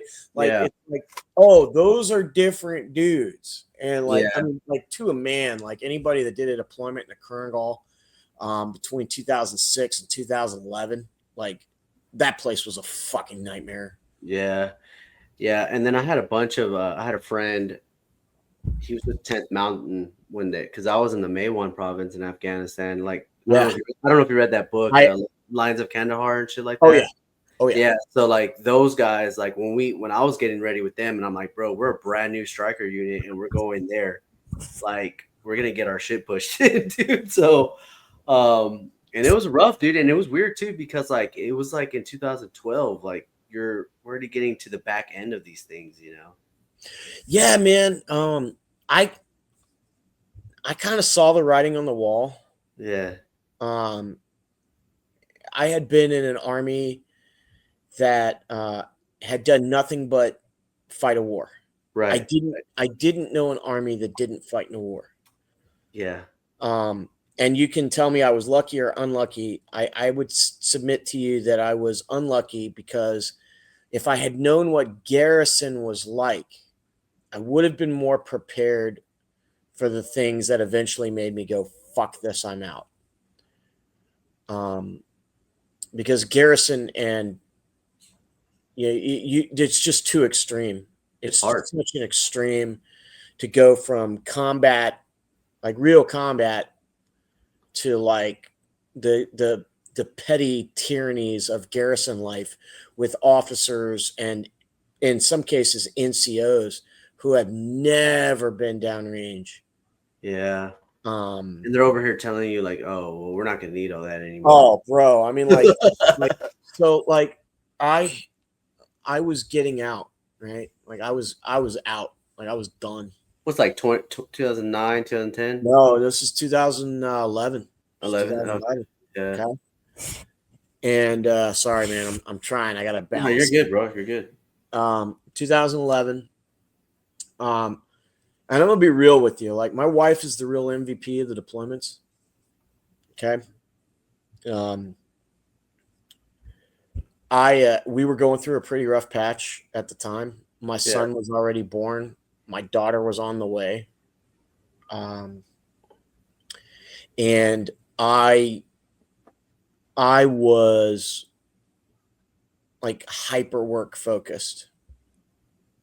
Like, I literally looked at her one time and said, the last time I checked, if you fucking make a mistake, I will have to fix it. But if I make a mistake, somebody's going to fucking die. So I'm going to spend my time at work because I don't want anybody else on my conscience. Like I was so mean, bro. I was so Dude, mean. man, before you move on, man, like I feel like that a lot. Like I always feel like if somebody don't listen, then somebody's gonna fucking die type thing. You know what I mean? Yeah. And like when you said that, like if I fuck up, somebody's gonna get hurt, and like I still hold that in my heart all the time. Yeah, man. And I'm trying to make sure you don't get a glare off this fucking lamp. Nah, you're good. Um, so I was working, man, I was working all the time. I was never fucking I could have been home. Okay. I'm not saying like the army made me stay. I'm not saying that. Like I could have been home. I had already decided to get out. I had decided to get out for a lot of reasons, right? I Yeah, I told my wife it was because my daughter was on the way yeah, and like I wanted to be a dad. And that wasn't a lie. It just really wasn't the whole truth. Okay? The reality is that I was terrified of what garrison would be like, of just an army of garrison. right. I didn't want to do it. I Yeah, was already starting to see it and it fucking sucked. And I was like, I don't want to fucking be in this army. And then I talked to a buddy of mine named Brad Wilford, and he goes, I was asking him like, hey man, are you gonna stay in? And he's like, Jimmy, the army doesn't want us. They don't want us anymore. We are throwbacks to a bygone era. We're savages, man. They're not going to promote us. We got to get out. We got to get out before they kick us out. yeah, And I was like, Brad was smart. He was a smart dude, real smart. And I was like, well, if that's what Brad Wilford is saying, like, I might need to fucking pay attention to that. And there was a lot of reasons why I got out, but yeah, that was a big one. And so I was working. I when I didn't reenlist, they couldn't send me off the island. I had come down DA Select to be a drill. Didn't want to be a drill. yeah. Um, and they couldn't they couldn't kick me off the island, even though I should have been gone because I was gonna ETS. They were kind of betting that I was like at the 10-year mark that I would just stay. And they couldn't PCS me because I had no time and a family. Um, and I had already had orders. I had orders to go to the drill sergeant school. And so it was real easy for them to just be like, fuck it, you're going to be the rear D operations NCO. Because they wouldn't send me downrange again, even though I tried. I was like, look, I can still do my job for 6 months, right? I can still. And we had transitioned. We weren't a striker brigade combat team anymore. We were an advise and assist brigade. So it's an AAB instead of a SBCT, which is a pretty important distinction. And my first sergeant, I had a really great first sergeant Holt. He was like, no, you're either going to stay with me the whole time, or I'm going to send you to rear D. If you're going to get out, then get out. I'm not going to keep you down range from your family and then send you back with a month left to clear and get out. If you're going to get out, then start transitioning now. First Sergeant Holt, never forget him. Tallest fucking, he had fought in the Kerngal. He had fought in the Kerngal Valley. He was with Chosen Company. And badass, just super bad. I was really blessed, man. I had some really great first sergeants. I had First Sergeant Bass, I had First Sergeant Ballinger, and I had First Sergeant Holt, and they were fucking fantastic. And First Sergeant Holt, was like the first one to like level with me and be like, dude, I really want you, but if you're not going to do this, then get the fuck out of the line. Get off the line. Get off right now. And that was an easy decision to make because after the 2008, 2009 deployment, all of my buddies that I had known, that I had grown up with, from private basically until sergeant, they'd all ETS'd. They'd all left. They were either PCSing or ETSing or something. So I felt really alone and I felt really isolated. And a lot of my buddies were dead. My good friend, my best friend, Josh Madden, was dead. My other best friend, Greg Leach, was in Delta Force. Couldn't talk to him. The only buddies that I really knew were Johnny Martin, who ETS'd, and Price, who came down on orders to be a drill, same as me, and left. And so I was alone. And I felt alone. So it was really easy for me to go, the Army doesn't want me. I don't want the Army. I actually wrote a poem about it.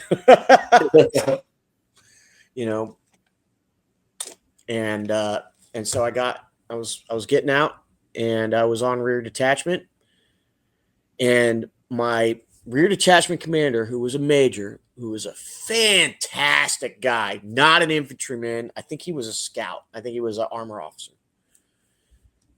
And my company commander, and he was like, Arnett, what the fuck are you doing, man? You're a sniper. He's like, I'll send you to Ranger School. Do you want to go to Ranger School? That was like a hook for me. I was like, nah, I don't really want to go to Ranger School. He was trying to keep me in, and I started thinking about it. I really did. And then I'm the rear D operations senior NCO. I'm at brigade. I am the senior NCO in the operations cell at brigade. I'm the rear D operations sergeant major. That's what I am. So guess what market spot I put my 83 fucking blue Camaro in every morning? Okay? Yeah. Every fucking morning. And my other buddy, who was a staff sergeant, he had a Mustang. He had a 85 Mustang. I had an 83 Camaro, right? And so we had these big muscle cars. We're both grunts, right? We're like the only two like combat grunts. He had been a 10th Mountain guy and fought in the Kerngal. Yeah. I think it was the Kerngal. He had fought in 10th Mountain, up in the mountains in Afghanistan. And we had a good time. And I had this fucking cherry ass second lieutenant, female. And she was attached to the brigade because she was doing this like New age fucking PT shit.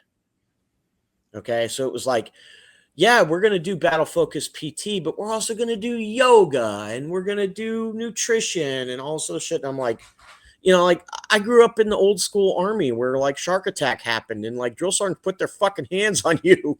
Yeah. Like it was a different army, bro. And I was like, you want to do battle focused PT? I can do battle focused PT. You want to do this new age shit? Like, get the fuck out of here. So I had a bit of a chip on my shoulder. I was angry. I had a lot of. I'm just be honest with you, bro. I was drinking even when I was at work. I had whiskey in my coffee. I was drinking all the time, all the time.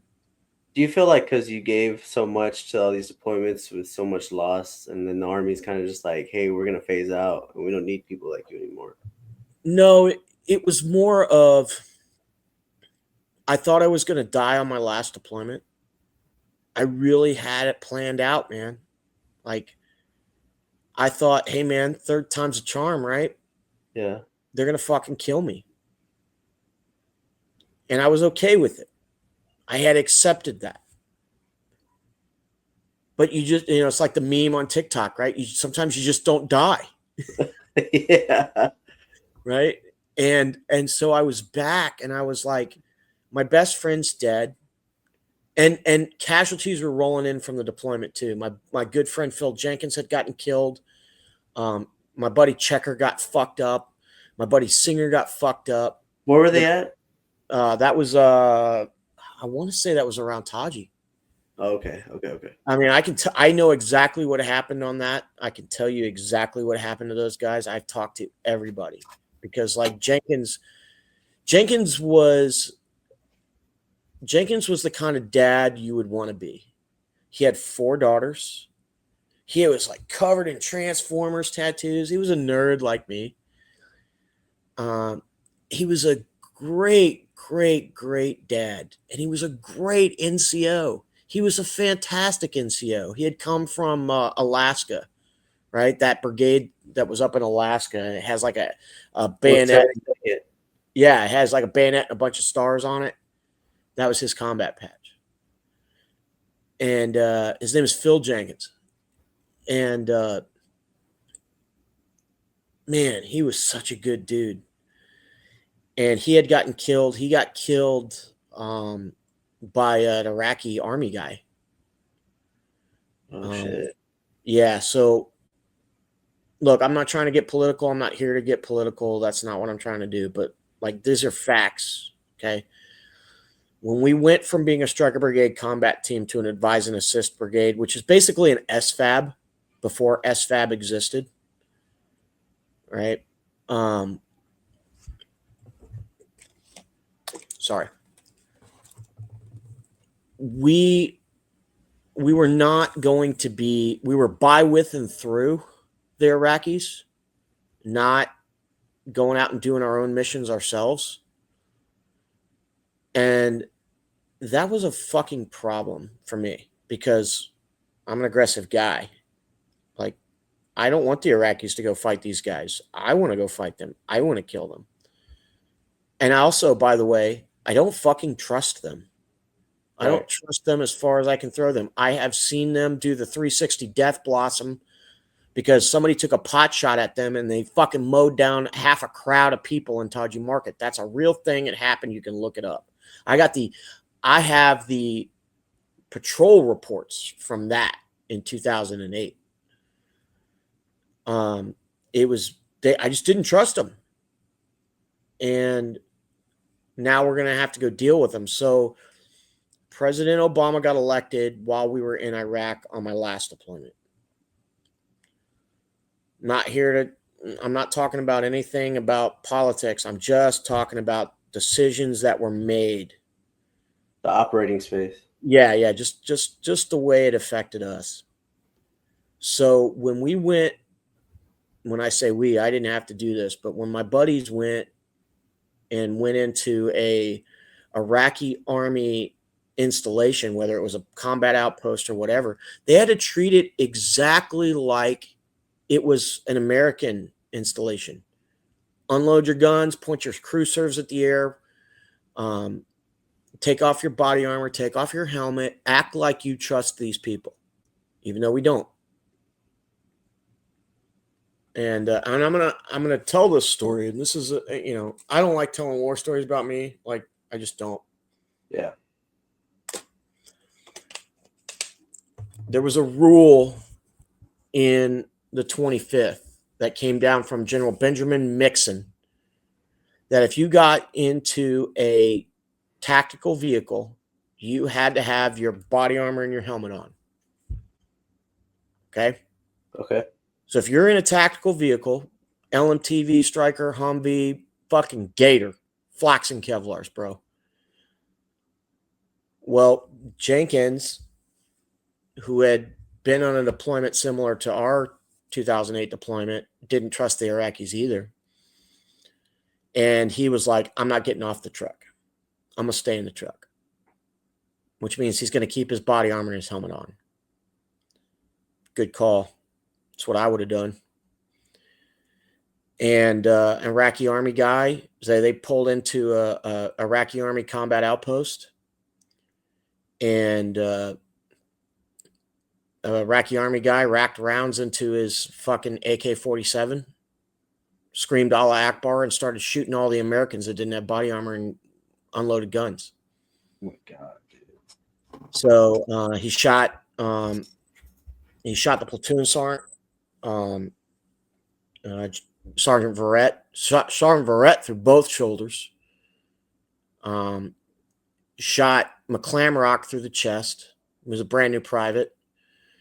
And so Jenkins starts pulling everybody back into the Striker and getting the guys back into the truck. And he starts raising the ramp. And this guy started shooting at the ramp, started shooting at the back of the Striker where all the Americans were. And he hit Jenkins in the throat. Hit him right here. And it knocked Jenkins down. But Jenkins was such a badass. He sat back up and put his hand on the switch and kept raising the ramp. And the last round that came into the vehicle hit him right here on the side of the face and sent his teeth flying through the vehicle. And Jenkins rolled over after the ramp was almost all the way up and fell on top of my buddy Singer. And Checker, my other buddy, was in the back of that. He was the vehicle commander. Yeah. And that's how Jenkins died. I mean, and I was on rear D when that happened. Found out about it from my wife. She called me while I was at work because the FRG knows, the wives know before you know. And I was back and forth between the skiff. Like, we knew that there was some contact. We didn't know, we knew there was a tick. We didn't know what, we didn't know how many. We were getting a lot of conflicting reports. We knew there were casualties. We knew that there was a fight still going on. I come out of the skiff. I grabbed my cell phone. I was going back to my computer to help do a PowerPoint. And my wife called me and was like, hey, Jenkins' wife was just informed that he's dead. And like, dude, like I mean, like, even telling the story, like, makes me want to cry. Like, I cried. Yeah, no, I actually am crying. Yeah. Yeah. And, Like, I mean, he was such a good dude, man. He was exactly the kind of NCO that you would want to have as a new troop. And exactly the kind of buddy you would want to have as an NCO, somebody you would look up to, exactly the kind of guy you would want to be as a dad and a husband. And it just broke my heart. Right. I mean, it literally did. Yeah. So I had been in a lot of situations where I had just missed dying. Yeah. Like, different decision, couple of different things happen a little bit differently. I'm dead. Just didn't happen. Just, my wife tells me, like, all the time, like, oh, God must have something really great for you because, he saved you from all this stuff. And it doesn't when I'm telling you right now, when you go through it, it does not feel like mercy. It feels like you let all of your friends down. Yeah. And so I was drinking, man. I was drinking like crazy. And I know people knew. And I think they just let me get away with it because I was still doing my job. I was doing everything I needed to. I was getting out, and they knew I was just going through it. Yeah. And man, it sucked. Yeah, dude. It just fucking man, like there's two things that people have said to me, right? Number one, ROE gets Yeah. people killed. Number two, it's like you can't fucking I don't care like if somebody takes this wrong or whatever. It's just like, dude, those people over there like you're fighting, it's just like you can't reason with these guys. You know, and look, I look at it now that I'm older, like right, you know, if let's say Mexico invaded America, would I be fucking the same way? Probably, you know. Oh yeah. We And had this it's just conversation. yeah, it's hard to like but when you know so many good people and they died for what reason, you're like, dude, you know, Yeah, and it's not you. It's not yeah, you, right? And you're like, fuck, man. You know, and this is what I went through. Like, yeah, that would have been my platoon. Like, I would have gone, I would have, I would have been, I might have been right there next to him. yeah, Just didn't happen. It just, I made a decision, didn't know what it was going to cost if I could go back, but then, and I made a TikTok about this. Like if I could go back and my buddies could see me like as I am now, and I think they would all know why I was there. And I think they would be like, nah, bro. Nah, you're not coming with us. yeah, And I tell myself that all the time that, my buddies would not have wanted me in that truck with them. yeah, Whether it's Jenkins or, Madden or anybody, it just, um, but you just feel this overwhelming guilt yeah, of, I didn't do my job. I didn't take care of my friends. And man, that just, bro, that fucking eats at you. And so a couple weeks later, yeah, after Jenkins got killed, um, I have a fucking argument with this female second lieutenant who wants the parking spot that I'm in, that I park in every day.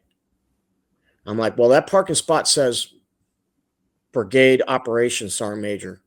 Last time I checked, you're not in the operations cell and you're not a fucking NCO. So no, fuck you. I mean, and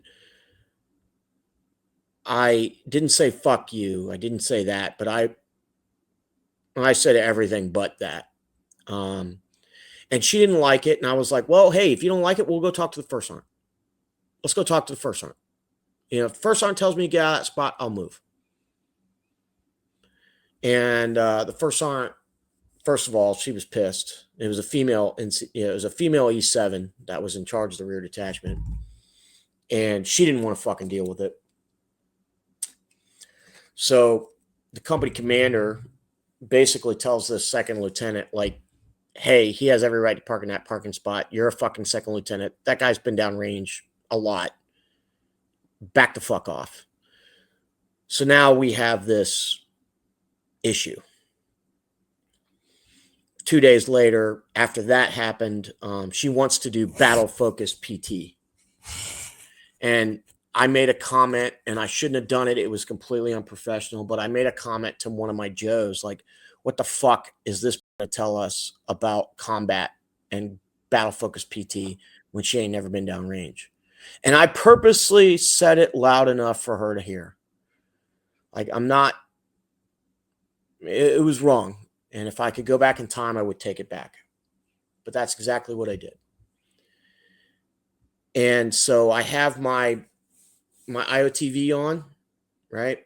I got my, we're not wearing PCs or anything like that. It's just your IOTV and your boots and your camis. We're wearing ACUs at the time. And we had to wear our load bearing equipment. That was part of the PT plan. So I have my rack from, I have the rack system that I wore, from Yeah, yeah. Blackhawk, threw it over my gear, and it had a Largo fire and rescue patch on it. Now you couldn't see that patch, not really, because I stuck it to the Velcro underneath where you put your magazine. You have the little flap that comes down. Yeah, yeah, yeah. You really couldn't see it. You could only see the edges. And she was like, "Sergeant Arnett, can I talk to you?" And I'm like, "Yeah, what's up, ma'am?" And she doesn't pull me away from the Joes. She just has a conversation with me right there. And she's like, "You need to take that patch off." And I'm like, "I'm not taking shit off. I'm not taking shit off. I've been wearing this patch for a long time. Nobody has ever said a word about it. You are a cherry ass second lieutenant, and I'm not taking anything off. And if you got a problem with that, you can go walk with me to the first sergeant. But we already know how that's going to work, don't we, ma'am?" And I said it pretty much like that in front of the Joes. I could have done a better job. I could have done a better job. I was not mentally where I needed to be. I was not being a good NCO anymore. You know, the first stanza of the NCO creed says, "No one is more professional than I." I was not being professional at all. I was completely in my emotions, and I was angry. I was angry. Yeah. And that caused a serious problem. And from then on, like, the tone at D kind of shifted, and the company commander was just like, "Just get out of here. Just get out of here. You're a problem." Um, and that made me feel like the Army really didn't want me. But that was my fault.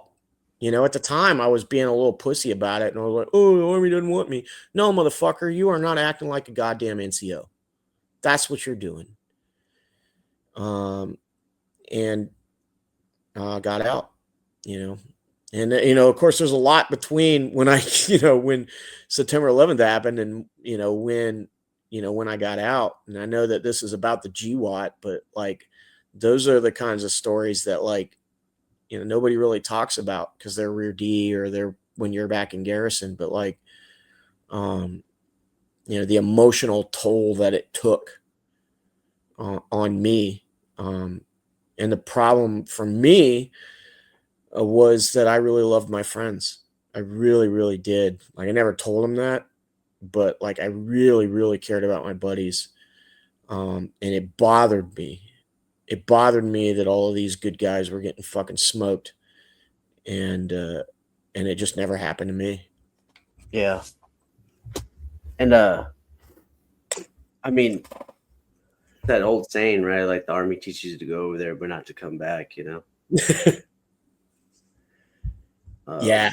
It's yeah. tough, dude. It's no, like, I usually ask a bunch of people that are in your situation or similar situation, like, how did you make it back, and how did you know it was over for you? Like, because you still got guys, and I'm pretty sure you deal with them too. It's like they can't get over it, and I'm not saying that you really like necessarily get over it 100%, but you can't, like, just be with your, you start being angry with your family.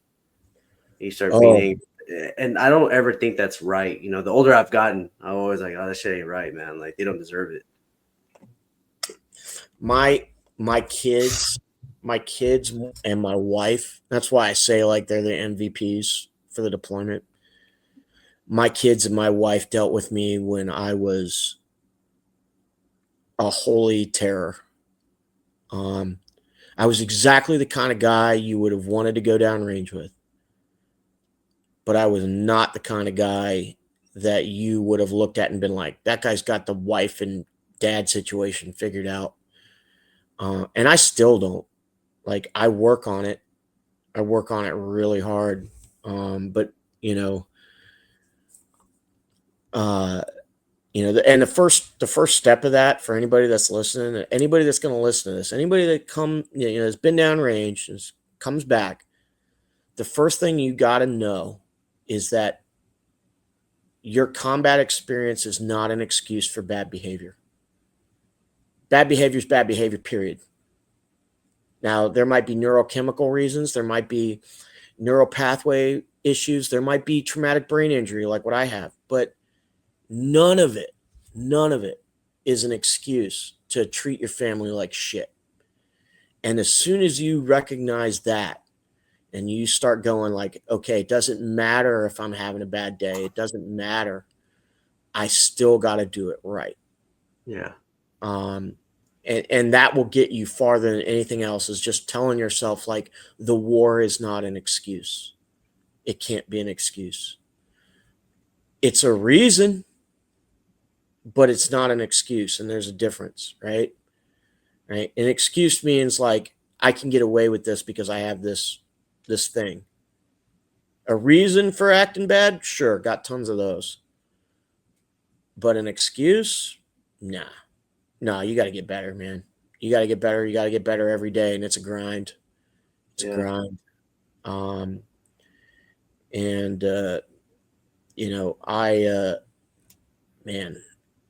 I have fucked it up more than I even want to admit. Yeah. Sorry. No, man. Dude. Everyone, I just want to hop on here real quick and give a quick shout out to our sponsor, Fleming's Cleaning. Go ahead and use code word GWAT13 for 10% off your next residential or commercial cleaning. Also, if you haven't done so already, please go ahead and subscribe to the channel. If you haven't done so, go ahead and hit Spotify up and follow there if you like to listen to podcasts on the road. Also, go ahead and follow our major socials on Instagram, TikTok, and Facebook at the GWAT Goons. Share this content, please.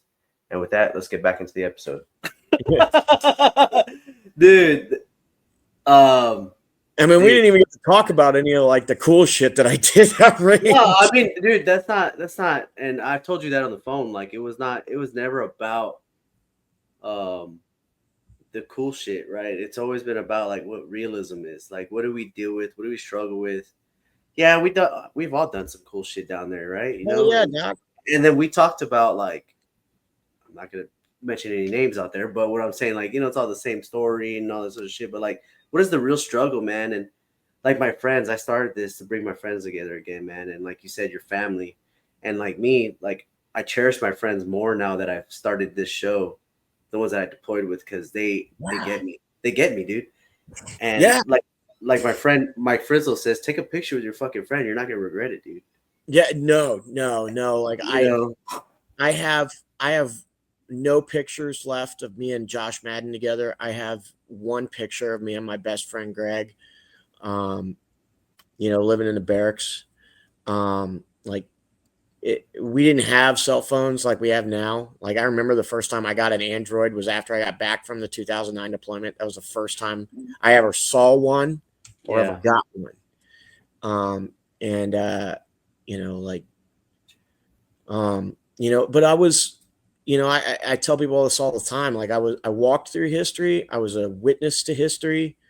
I know I was there when Chris Kyle said that he shot a guy in Solder City, and I've done the research on that. And I know that Chris Kyle did not shoot that guy. I know exactly who it was. I fought in the Battle of Solder City.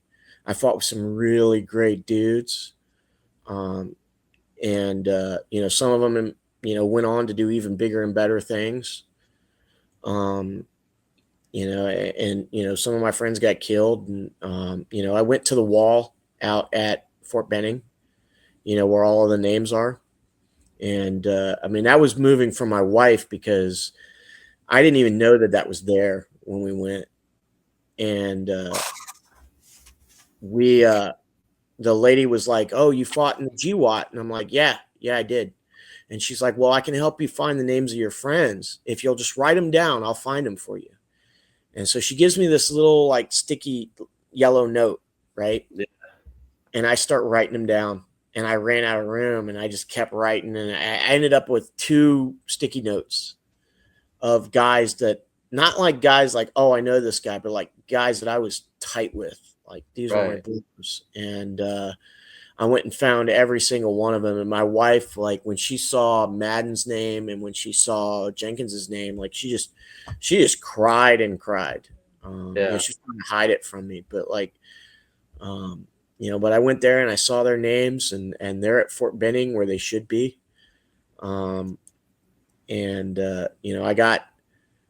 got to do some really cool missions as a sniper and as an infantryman. Did a lot of hits, got into some gunfights.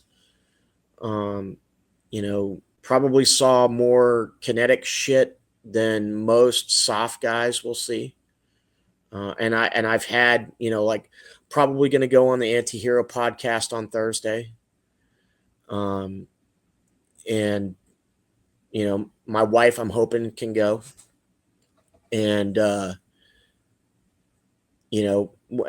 the reason I met Brent and I do want to tell the story if we have time. I mean, how much time do we have, bro? Well, we have some time, man. Okay. So my good friend Greg Leach, we lived in the barracks together. We got kicked out of the barracks because we had been on deployment, and the first sergeant was like, we got new soldiers coming in and I don't have enough room in the barracks. So if you got a combat patch and you're an E4 and above, get the fuck out of my barracks. That's exactly what he said. And so me and Greg moved off post together. We lived out in Mililani. And Greg went to Ranger School, comes back, goes to SFAS, gets selected, comes back, and disappeared into SF. And that's Special Forces, for those that don't know. So he was a Green Beret. And then I found out later that he had gone to Delta Force selection and got selected into Delta. So now he's top 500 soldiers in the Army. He's the top. And when I found out Greg had gotten selected, I mean, like, and I can give you just a ton of stories of how badass Greg was. I mean, like, I can just give you a ton. And when I found out Greg got selected to be in Delta, I was like, yeah, of course he did, because he was just that good. And then in 2018, he killed himself.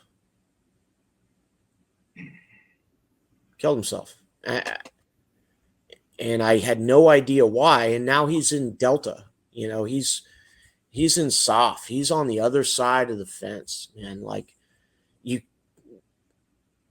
don't understand, if you've never been in like combat arms, how big the gulf is between regular guys like you and me and guys that go to Delta. But it's fucking huge. As good as you are, and I was very good, and I was with guys that were very good who had been to Delta selection and didn't get selected. When you're that good, like, dude, you're just in a whole nother level. But you don't get to talk to them anymore. They don't have social media anymore. They don't go on Facebook or MySpace or Instagram. They don't do that shit. They're gone. And I had talked to him like twice while he was in Delta, and never about anything operational. Just, dude, you're doing it, man. You're the fucking man, bro. You're in Delta. You're awesome. I never said Delta. I always said, you're in green. You're in green. That's fucking dope, man. And he was like, Jimmy, the cool wears off. I work hard every day. He's like, when I was in the infantry, I didn't have to work that hard to be better than everybody else. In Delta Force, I had to work hard every day just to stay. And I was like, man, if you have to work hard every day, there is no fucking way I'm making it. Yeah. And so, I talked about Josh Madden a little bit. Josh Madden was my best friend, but he was also Greg's best friend. I mean, like, we were the three of us. It was me and Madden and Greg Leach. And we were the triumvirate. Madden didn't extend. He went over to 3rd Brigade and he got killed in December 2006 on their deployment by an IED strike. It was the worst IED strike I've ever seen. Blew up their up armored Humvee. And when I say blew it up, I mean like they didn't even find tire hubs of this vehicle. Yeah. They didn't find doors from this vehicle. The only thing they found of Josh was what was covered by his body armor, and that was it, man. Like he was just beamed up to Jesus. He was gone. And I saw the pictures of that, and I was like, fuck. So I stayed in touch with his widow, Danny, and I was getting ready to do the military contractor thing for the State Department. And, I was going to be a sniper for them. And I was looking forward to it. And I was looking forward to it because I was like, okay, I may not be a Delta Force guy, but I'm at least going to be an operator, right? Like I'm going to do some different kind of shit. Like I ain't going to be a conventional guy no more. Like I'm going to be working with guys from the SEAL teams and Ranger Bat and SF and all this shit. Like I'm going to be a different kind of cat now. And I had gotten selected to do it. I was really happy to do it.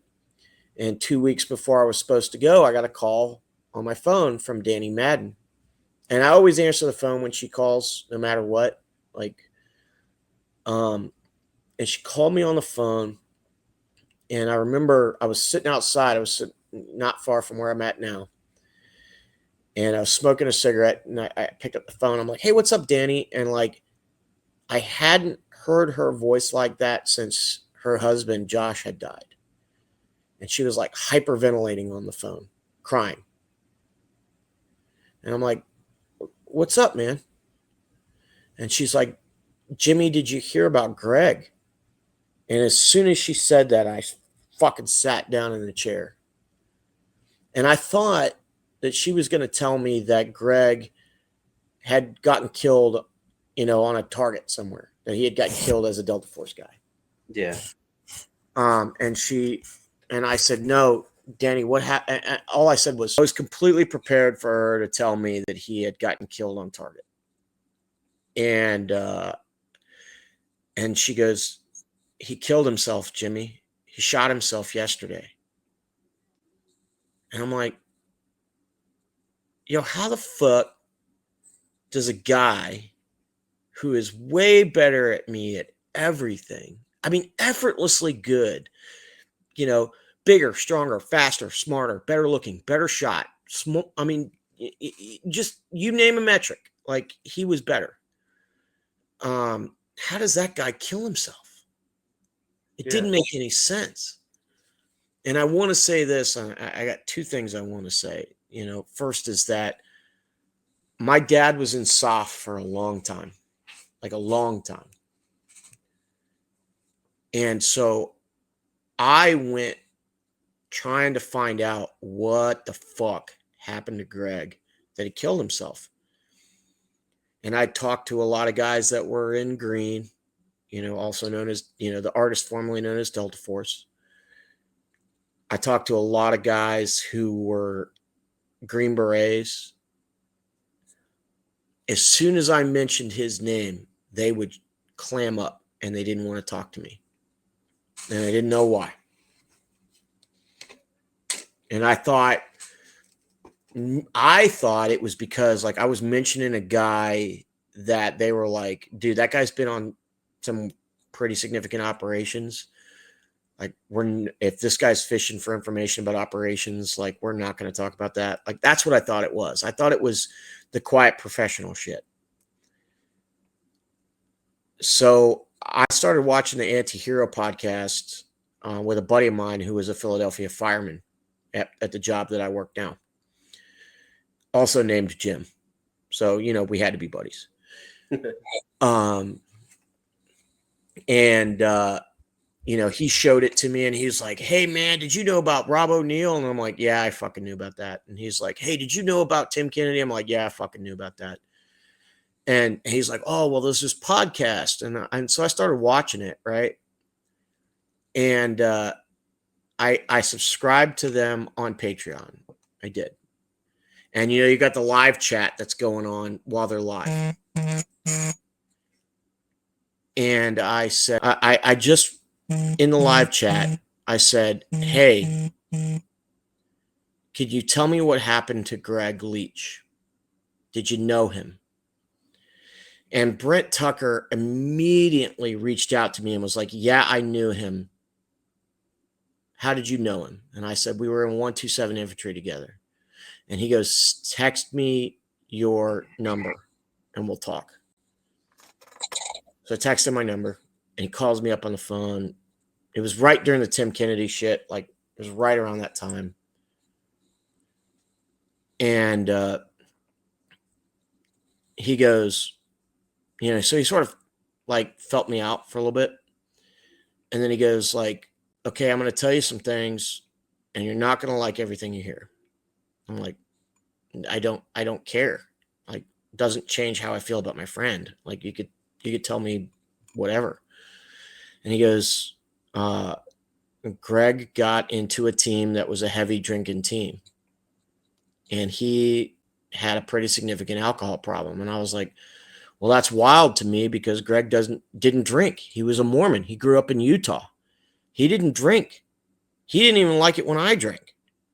And I drank a lot.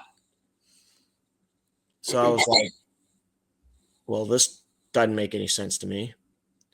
And he goes, he was told to get it under control. He couldn't get it under control. And he got fired from the unit. He got fired from Delta. And 2 days later, he killed himself. I was like, fuck, man. Yeah.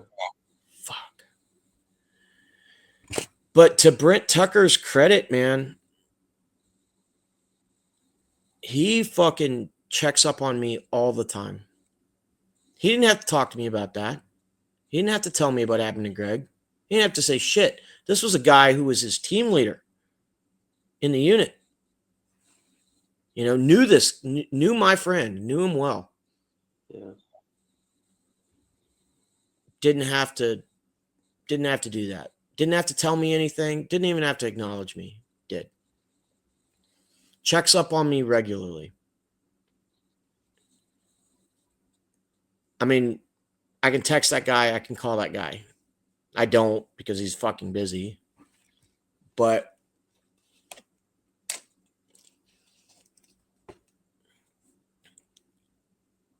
that meant a lot. I mean, that kind of just told me like what kind of dude Brent Tucker was. So there's a lot of people out there that are talking shit about Brent Tucker. And I hope you clip this. I hope you put this on fucking TikTok. There's a lot of dudes that don't know Brent Tucker that are talking shit about him. But here's what I can tell you about Brent Tucker. He reached out to me and talked to me about my friend who I knew in the infantry, who was in the Delta Force, and told me everything. And he checks up on me all the time. He checks up on me every chance he gets. And he treats me like I was his buddy in Delta Force. That tells me everything I need to know about that guy. Yeah.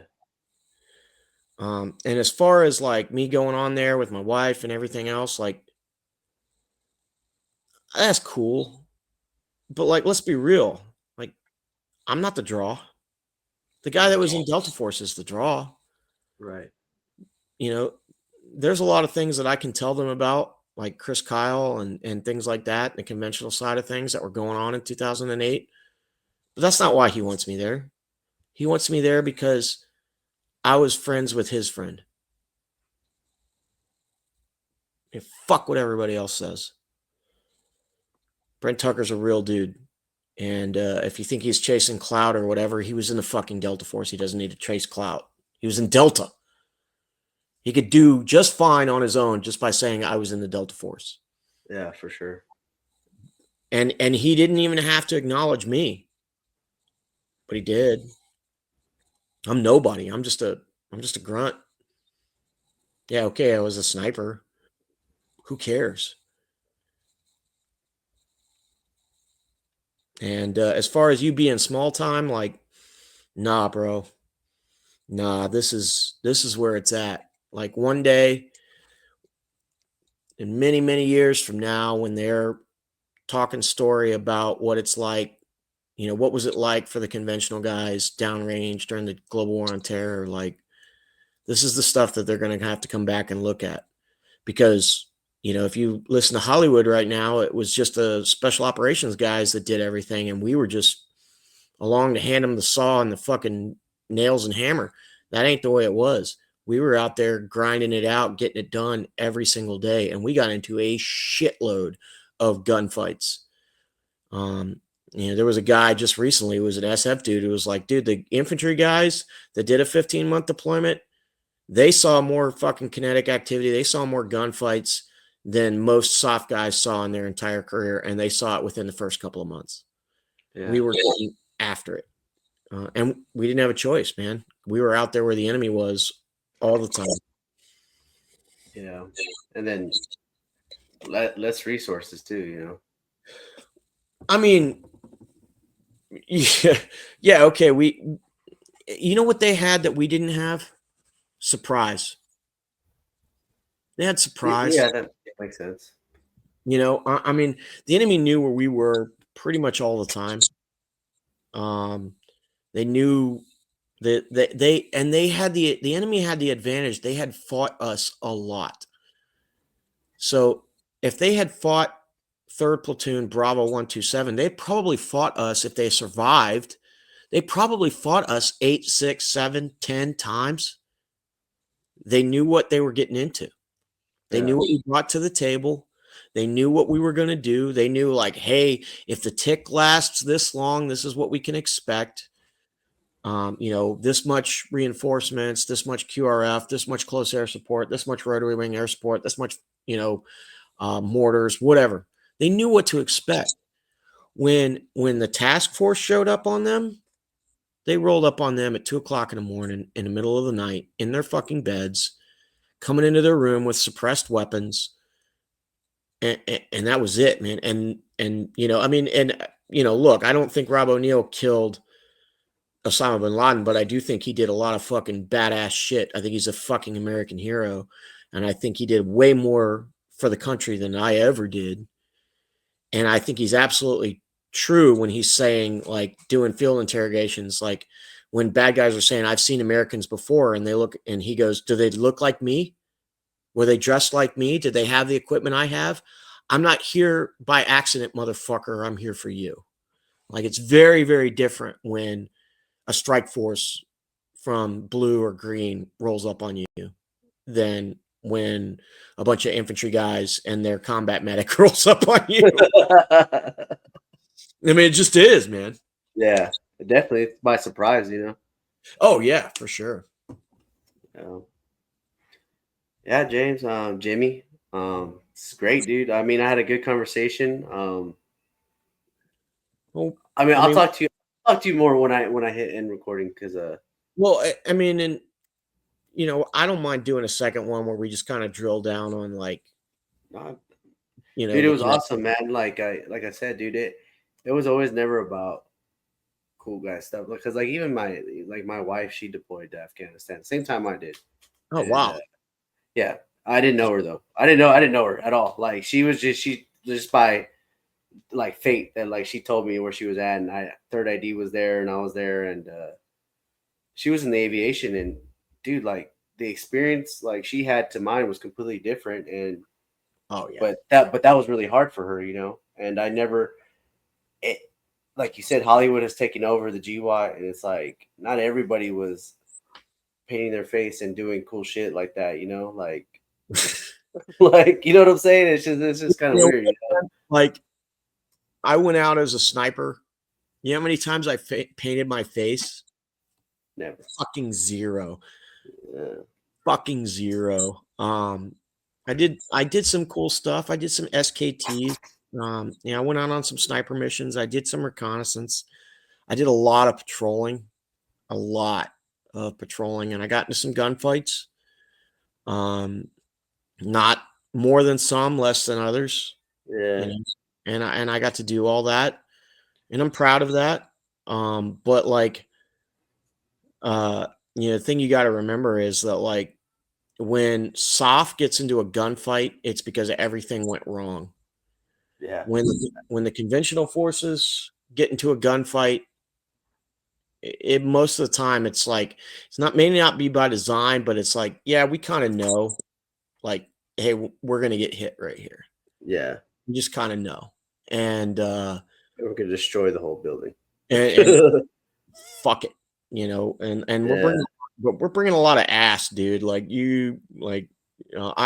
think that from the 2008 deployment, I think the insurgents, they got a pretty good feel for how 3rd Platoon operated, and they kind of realized like this is not the crew to fuck with. And the reason I say that is because other platoons were getting, by the end of the deployment, other platoons were getting hit and getting ambushed and shit, but we weren't. And Hodge isn't stupid, man. Like they can read bumper numbers just the same as anybody else, Yeah. right? So I don't mean to laugh when you call them Hodge, dude. It's just funny. No, it's not. I mean, it's true though. Like they know. Like, hey, the vehicles with the 3 on them, like those motherfuckers are different. That's a different crew of dudes. Like maybe that 1st platoon or maybe that 2nd platoon, but like you don't want to fuck with those guys with the Dale Earnhardt number 3 on their vehicles because they will fuck you up. Right.